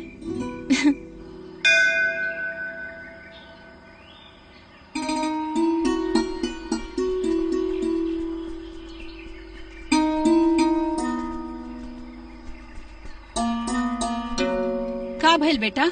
कुछ न माई, तू ले जा अंदर, हम ना जाए। काहे?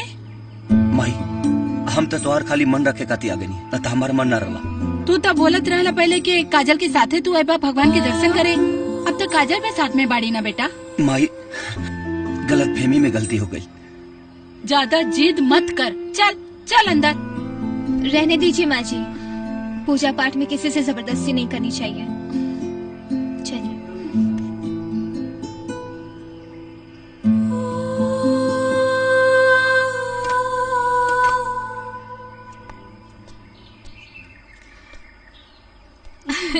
हाँ। राजा,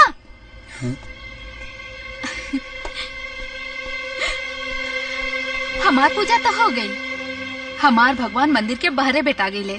निशा, एगो आम इंसान के भगवान मत बनाओ, न तो ये दुनिया तो के पागल कही। पागल तो हम हो गए नहीं तारा प्यार में। आई लव यू राजा।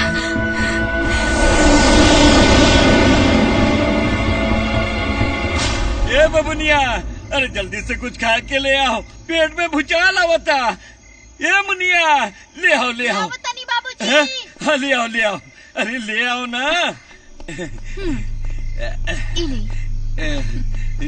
नमस्ते मुखिया जी। अरे नमस्ते नमस्ते।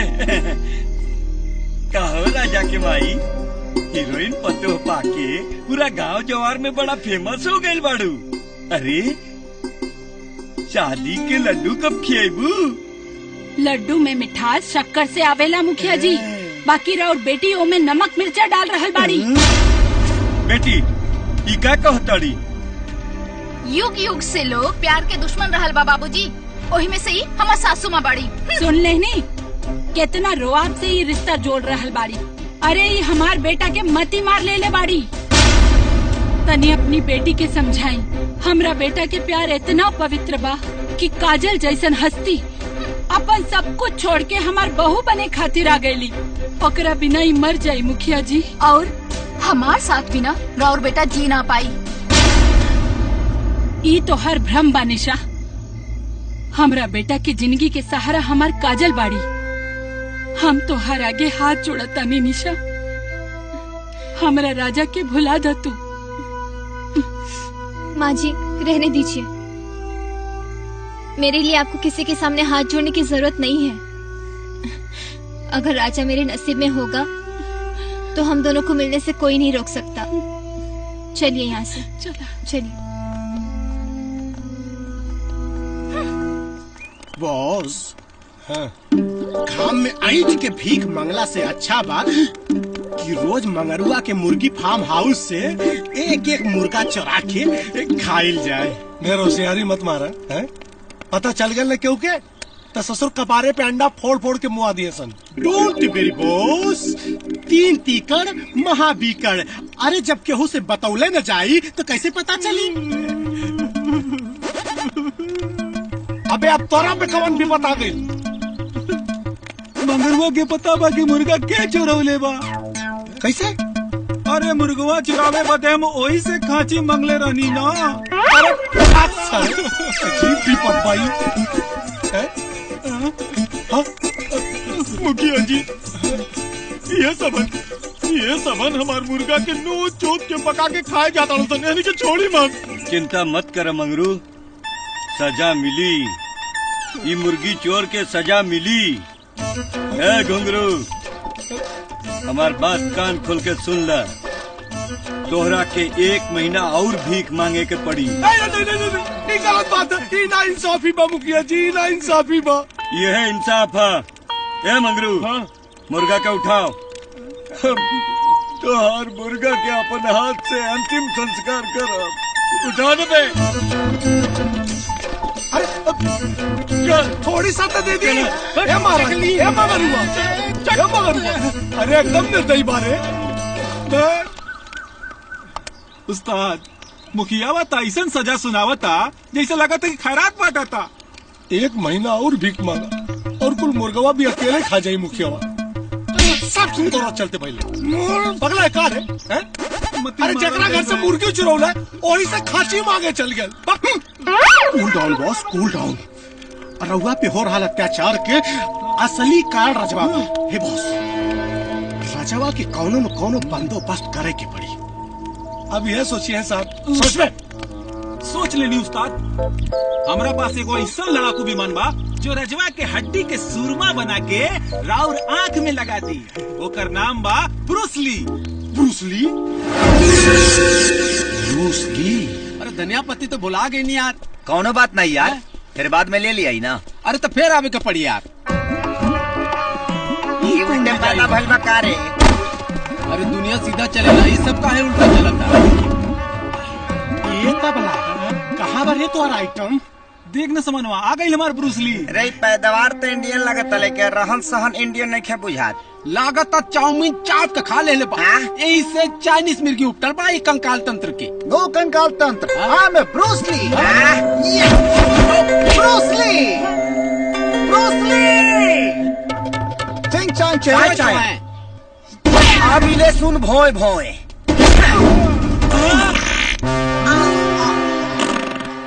भोए भोए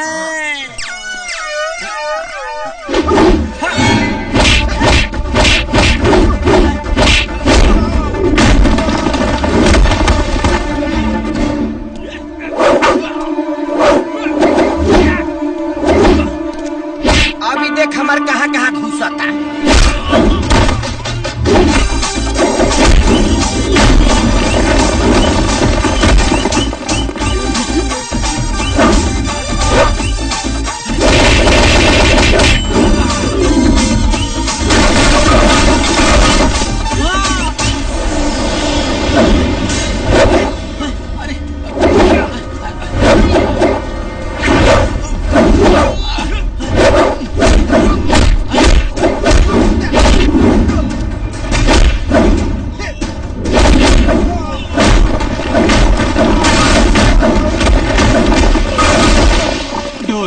अब चुपके से निकल चला।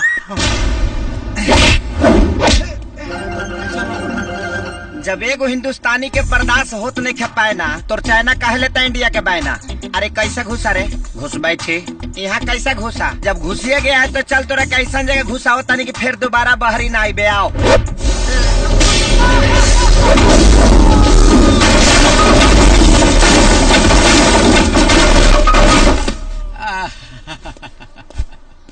वाह तू तो ब्रूसली के चुसली बना दे। अरे यार हमरा ही समझ में नहीं क्या आवत कि हमार दुश्मन चाइना में। पता नहीं कहाँ चले गए। क्या हुआ माँ जी, राजा का कुछ पता चला? ना बेटा, हर जगह खोज के आ गई नहीं, राजा के कहीं पता नहीं के चलत। चारों धाम तो माही के चरण में बा, दुनिया भ्रमण तो आदमी के भरम बा। ऐसा उच्च विचार रखे वाला राजा भैया ये समय निशा के कोरा में बैठ के ताड़ी पिया था। कहाँ बा? वही मुखिया जी के घर में। मुखिया जी तो पटना गई बाड़ा, पूरा घर खलिए बा, वही में खेलत कूदत बा लोग। आज होकर सारा खुमारी हम निकाल दे। चल। हाँ, रुकिए माँ जी, ये मामला दीवानापन का है और इस दिल लगी से मेरा दिल ही निपटेगा। Radio follow me. हाँ।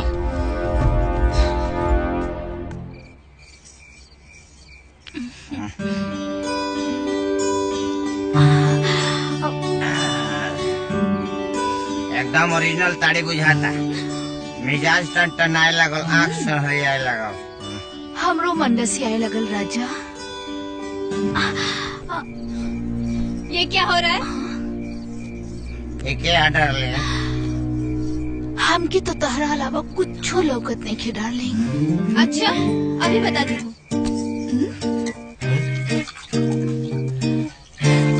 समाचार समाप्त हुए। अब देखिए रंगारंग प्रसारण।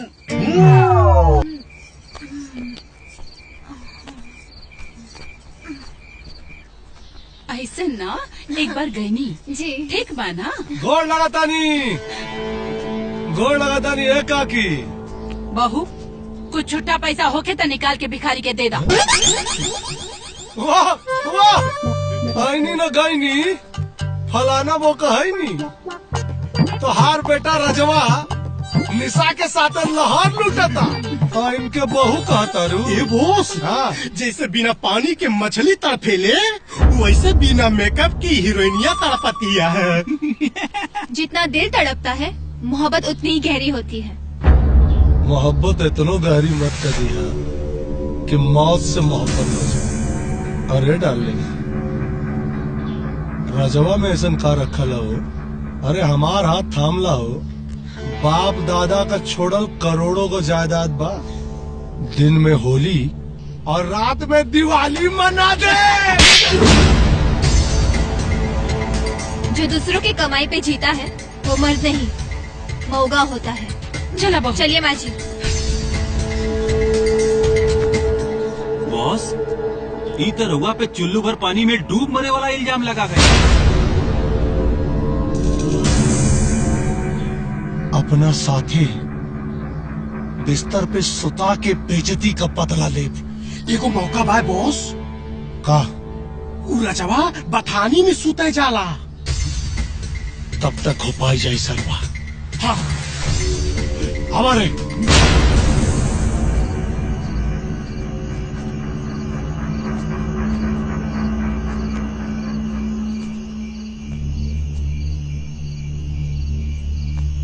मी बोस शिकार सामने बा परम बाबा के नाम लेके हमला बोल दी। ठीक बा तोहनी यही रुका। Okay boss. Boss best of luck boss. यही बॉस।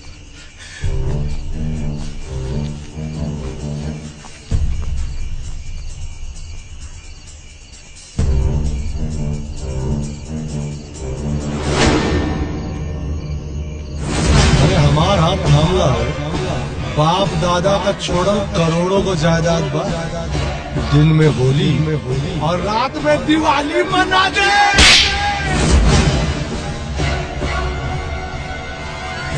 जो दूसरों की कमाई पे जीता है वो मर्द नहीं मौगा होता है।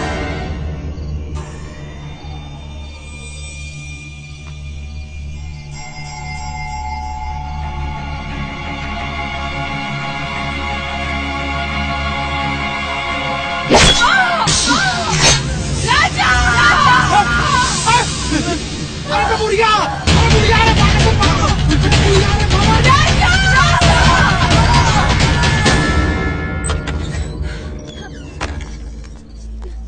डॉक्टर डॉक्टर साहब अमर भाई किसन बड़ी बहुत ज्यादा ब्लड बह चुका है, फौरन उन्हें ब्लड चढ़ाना पड़ेगा वरना कुछ भी हो सकता है। डॉक्टर साहब आपको जितना ब्लड चाहिए उतना दे दीजिए, पैसे की चिंता मत करिए। बात पैसे की नहीं है मैडम, AB नेगेटिव ग्रुप का ब्लड हमारे ब्लड बैंक में मौजूद नहीं है। AB negative? डॉक्टर साहब AB नेगेटिव हमारा ब्लड बा, हमारा खून के कतरा कतरा खींच ली, लेकिन हमारे माई के बचा ली। डॉक्टर साहब आइए।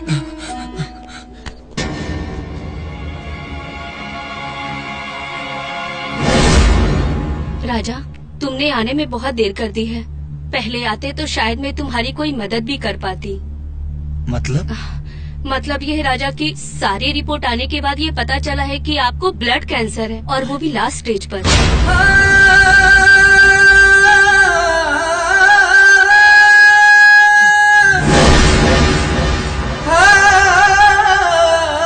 क्या हुआ? आप कोई और से ब्लड की व्यवस्था कर लीजिए डॉक्टर साहब, लेकिन मेरी माँ को बचा लीजिए। आपका दिमाग ठिकाने है कि नहीं? माँ की हालत सीरियस है। कुछ नहीं होगा मेरी माँ को, कुछ नहीं होगा। डॉक्टर साहब व्यवस्था करिए ना ब्लड का। मुश्किल है भाई, इतनी रात हो चुकी है। AB नेगेटिव ब्लड ग्रुप यहाँ इतनी जल्दी नहीं मिलेगा, ये देहात है। तो आप मुझे पता बता दीजिए, मैं लेकर आ जाता हूँ। आप ब्लड देंगे कि नहीं? नहीं दूंगा ब्लड। अभी तो माँ को सासू बोलती है ना, तो आप क्या नहीं दे देती है ब्लड? वाह क्या खूब निभा रहे हो बेटे होने का फर्ज। तुम्हारे जैसे बेटे को पैदा करने से तो अच्छा है कि माँ अपनी कोख में ही उसे मार डाले। डॉक्टर साहब मेरा ब्लड ग्रुप भी सेम है, आप मेरा ब्लड ले लीजिए। इन्होंने तो अपना बेटे होने का फर्ज नहीं निभाया, लेकिन मैं अपना फर्ज जरूर निभाऊंगी, क्योंकि मैंने भी उनको अपनी माँ माना है। चलिए आइए।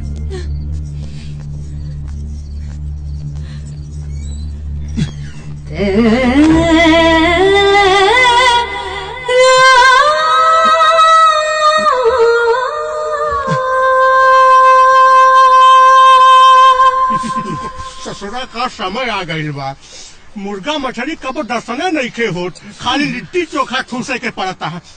अरे मुटका है तेजरला भी नमक है छिड़कता रे। अगर हमार खोपड़ी सटक गई ना मुटकू तो हर खोपड़िया फोड़ दे। ये बॉस बैठ के ये बॉस अपने दिमाग में ना टेंशन के कूटा ठोक ली, काहे की रजवा के माई अस्पताल से डिस्चार्ज होके आ गई बिया। अरे बाप रे बाप बॉस, अंडरग्राउंड हो जाई। कहीं रजवा के माई पहचान लीस तो मुखिया ना पूरे गांव के लैट्रिन साफ करे की सजा सुनाई। अब इतना बड़ा खोपड़ा लेके घूमत आरे, तनी अकल लगाओ पगले। अगर रजवा का माई हमनी के देख ले रहत ना तो अबले सारे गांव में घूम के हल्ला कर देत बे। हाँ। चोखा बनाओ। Right boss right. चोखा बनाओ नहीं तो राम कर दे।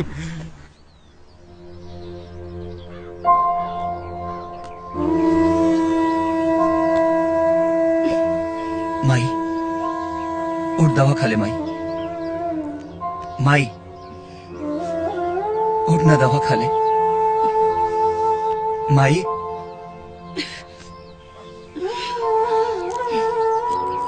ई ले जाके दवाई फेंक दे, हमरा के जहर लाके दे दे। वैसे भी काजल न रहती ना, तब तक तो तू हमारी चिता जला देले रहते। शर्म आवता अपना कोख पर। ऐसे मत बोल भाई, ऐसे मत बोल। लेकिन दवा खा, कावे तो अपन जान तक दे दे। फालतू बकवास मत करो। जिस आदमी ने अपनी माँ की जान बचाने से इनकार कर दिया, वो क्या अपनी जान देगा? माँ को धोखा मत दो, नहीं तो जिंदगी नरक बन जाएगी।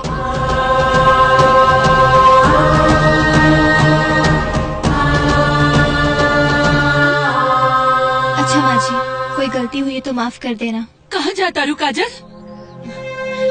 हमेशा खातिर मुंबई। जो इंसान अपनी माँ का नहीं हो सका, वो मेरा क्या होगा? जिस राजा से मैंने प्यार किया था, वो शायद मर चुका है। अच्छा माँ जी। राजा, रोक ले काजल के।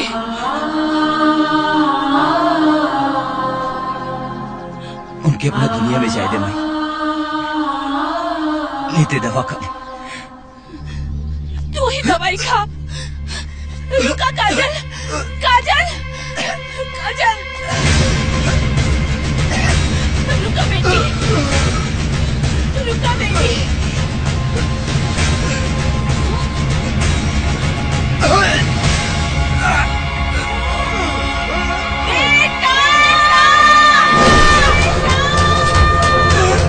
राजा, राजा,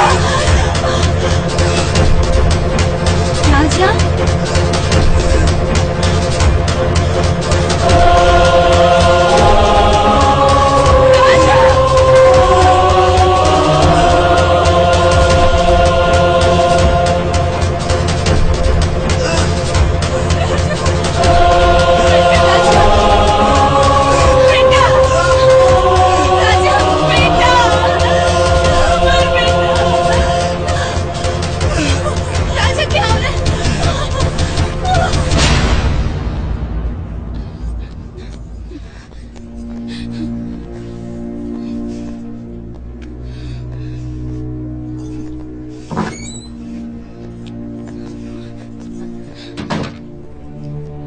डॉक्टर, राजा को क्या हुआ है?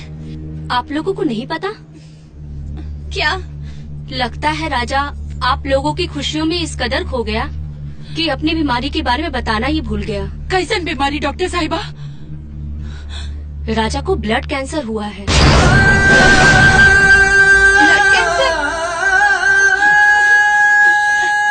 नहीं डॉक्टर, ये नहीं हो सकता। तू अपन दिल छोटा मत करा बेटा। हमरा राजा की कुछ नहीं के भाई, वो डॉक्टर झूठ बोला दिया। डॉक्टर साहिबा एकदम सच कहा तानी काकी। हाँ, राजा के कैंसर के बीमारी बाप। हाँ काकी, और ये बात हमरा साथे साथ निशा और मुखिया जी भी जानत तानी।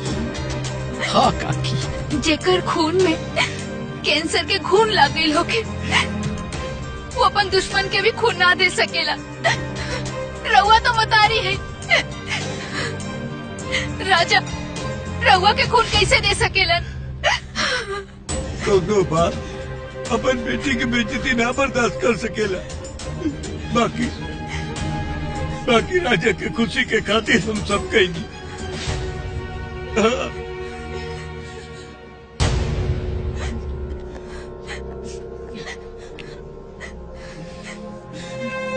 हम तो राजा के उहे दिन भुला गई नी जिया तू ही आ गईलू। आज भी राजा के मन में तोहरा खातिर प्यार भरल बा, लेकिन जे खुद मौत के मुंह में खड़ा बा, वो कैसे केहू के खुशी दे सकेला? हम तो नाटक करत रहनी प्यार के, ताकि तुहार दिल टूट जाए, ताकि तू यहाँ से राजा से नाता तोड़ के चल जा। मेरा दिल समय का शीशा नहीं है। जिसे तकलीफें तोड़ देगी। मेरा दिल मोहब्बत की वो चट्टान है जिसे मौत भी टकराएगी तो अपना दम तोड़ देगी।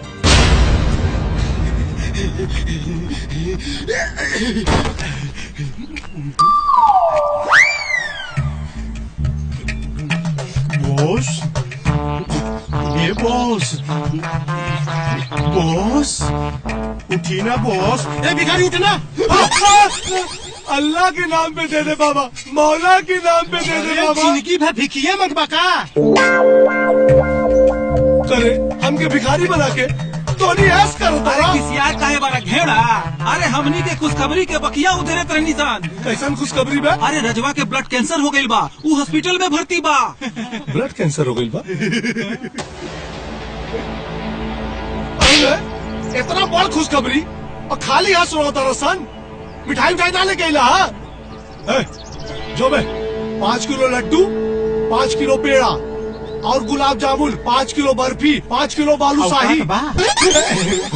मतलब बॉस 5 महीना ले भीख मंगबा तब वो 5 किलो के दाम न जुरी। चल कौनो बात ना बाबू, ऐसन खुशखबरी सुनौला हसन। अब तक गुलाब जामुन ना, अब तक कजरी के गाल का गुलगुल्ला और होठ का रसगुल्ला खाई। बॉस भले ही 5 कट्ठा बिका जाए था। बॉस गाहक फिट करी का।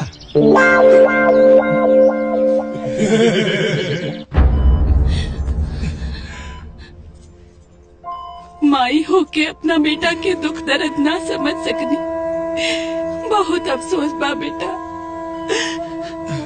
ए माई अपना बेटा खातिर कसाई कैसे हो गई। हमरा के माफ कर दे बेटा, अनजाने में बहुत भला बुरा कह देनी तोरा के हम। जिसके लिए सब छूटा वो रूठा तो रब रूठा। अगर ऊपर वाले ने हमें साथ जीने का मौका नहीं दिया तो मौत के बाद हमारा मिलन जरूर होगा। मौत कभी मोहब्बत से जीत नहीं सकती। मैं वादा करती हूँ जब तक मेरी सांसें चलेगी मैं आपको कुछ नहीं होने दूंगी। काजल जी, राजा की तबीयत बहुत ही क्रिटिकल कंडीशन में पहुंच चुका है। 2 दिन के अंदर बोन मेरो ट्रांसप्लांट कराना पड़ेगा, जिसके लिए आपको 20 लाख रुपए जमा कराने होंगे। जितनी जल्दी आप पैसे जमा कर देंगी, राजा का इलाज उतनी ही जल्दी शुरू हो जाएगा। याद रखिए, इलाज में जितनी देरी होगी जान बचाना उतना ही मुश्किल होगा। इतना पैसा के कहाँ से इंतजाम हुई बेटा? माँ जी आप टेंशन मत लीजिए, मैं कुछ करती हूँ।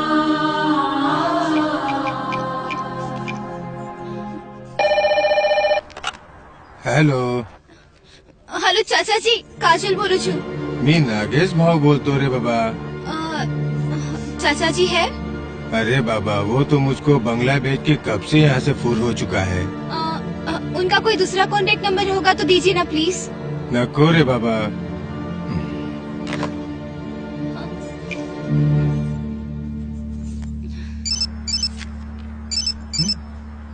सर आपका फोन। किसका फोन? हेलो, कौन? सर काजल राघवानी बात कर रही हूँ। ओह, क्या बात है काजल जी? मैंने सुना है कि प्यार मोहब्बत में लोग धन दौलत बर्बाद करते हैं। आपने तो अपना पूरा करियर ही बर्बाद कर लिया। सर प्यार में बर्बाद वही होते हैं जो अपनी दुनिया को आबाद करने का हौसला रखते हैं। ओह, बहुत खूब। सर मुझे अर्जेंट 20 लाख रुपए चाहिए। इसके बदले में आपकी 10 फिल्म एज ए लीड करने को तैयार हूँ। As a heroine? अभी भी आप हीरोइन का ख्वाब देख रही हैं? अब तो आपको भाभी का भी रोल मिल जाए तो शुक्र मनाइए। हाँ, तो भाभी से याद आया कि मेरे नेक्स्ट होने वाले प्रोजेक्ट में एक सेक्सी भाभी का कैरेक्टर है। अगर तुम उसे करोगी तो मैं 10,000 रुपए दूंगा।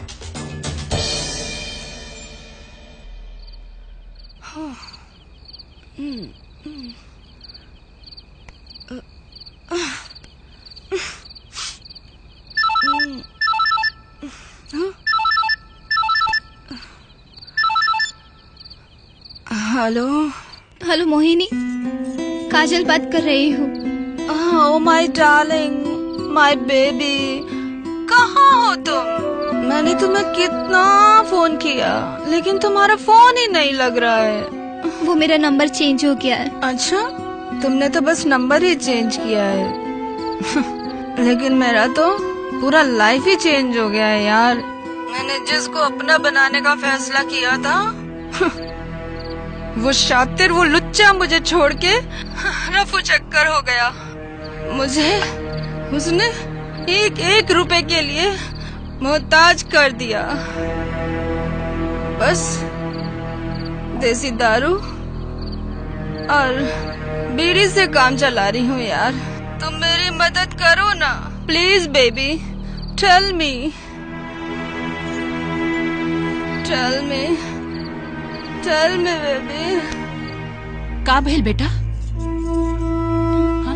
माँ जी, विपत्ति पड़ने पर जैसे राजा हरिश्चंद्र के हाथ से आग में पकाई हुई मछली भाग गई थी, उसी तरह आज मेरे सारे अपने मुझसे दूर हो गए हैं। मेरे पास से 5 लाख है, 15 लाख का और इंतजाम करना पड़ेगा। तू चिंता मत करा बेटा, हम कुछ उपाय लगावता नहीं।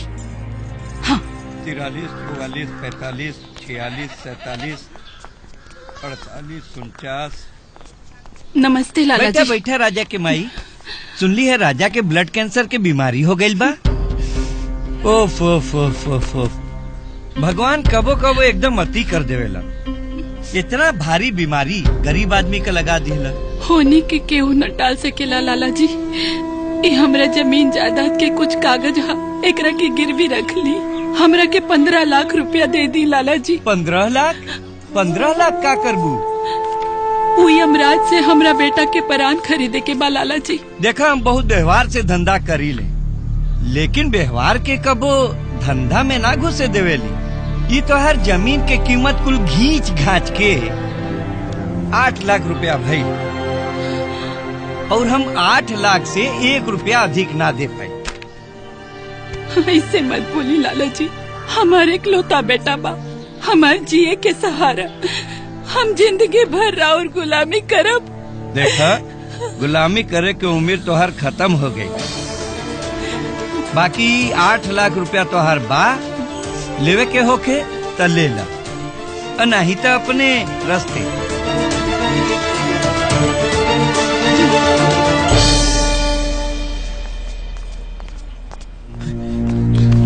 पैसा के इंतजाम हो गई भौजी, पैसा के इंतजाम हो गई। बोलत काहे नहीं खो, पैसा के इंतजाम हो गई। अब राजा बच जाये, हमारे यार बच जाये, हमारे यार बच जाये काकी, हमारे यार बच जाये। डॉक्टर 13 लाख का इंतजाम हो गया है, बाकी का 7 लाख मैं बहुत जल्दी जमा कर दूंगी। सॉरी मैडम, जब तक आप पूरे पैसे जमा नहीं कर देती हम ऑपरेशन नहीं कर सकते। रुक जाइए डॉक्टर साहब, कुछ तो दया करी। Sorry ma'am, I am helpless, मेरे भी ऊपर लोग हैं। Sorry ma'am. Please doctor. काकी, मुर्दा का कफन बेच के खाए वाला के तोहार दर्द ना बुझाई। चिता पे लेटल इंसान के बचावल बहुत मुश्किल काम बा। हमार फूटल भाग के तू यहाँ और फोड़े आ गईला। गलत समझता रू, हम तोरा बेटा के मरे से बचावे आइल बानी। कितना पैसा कम पड़ा था? 7 लाख। है चला। Yes boss. काकी के साथ जा लोग, और जाके 7 लाख रुपया जमा करा था। ओके। लोग ठीक कहेले, दुश्मन भी भगवान के रूप में आ जाले। चल बेटी। काकी, पतुहिया को छोड़ जाएगी। तू लोग जा रहे काकी के साथ, इनसे कुछ जरूरी बात करेंगे। तू जा। Congratulation boss. चली जा, तू सतवा जा, खड़ा का बड़ा जा मुंह लेके मर्दवा। मौगा लेन मुंह लटका के निकला, जाओ बचाओ अपने दोस्त का जान।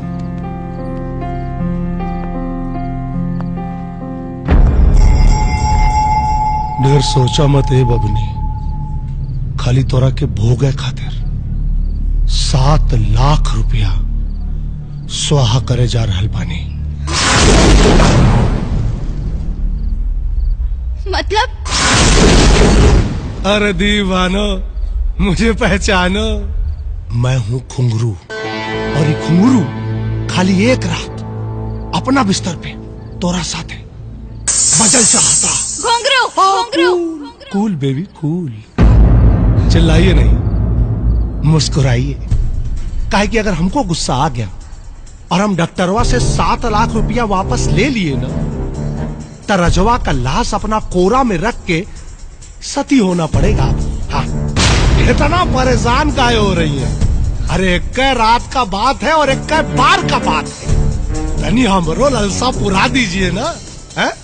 उसके बाद कौन रोका है? बनाइए रजवा के साथ जाके फिल्म, आराम से गाना गाइए, प्रेम विवाह।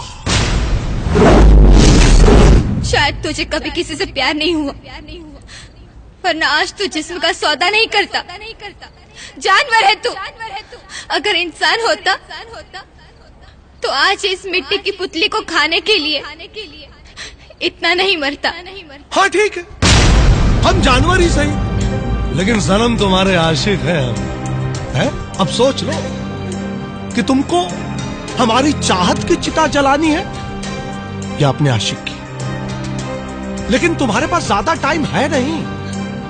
डिसीजन तो काजल मैडम आपको फटाफट लेना होगा।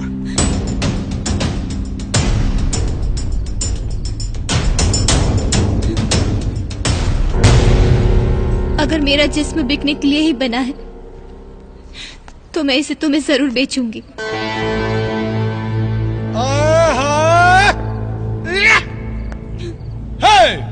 अरे ले जाएंगे दिल वाले, दुल्हनिया ले जाएंगे, ले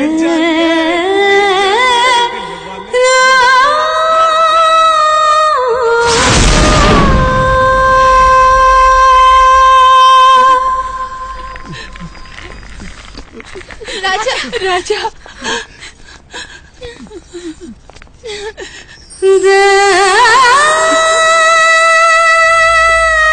मेरी आखिरी इच्छा ये थी कि आपकी आंखों में आंसू कभी ना देखूं,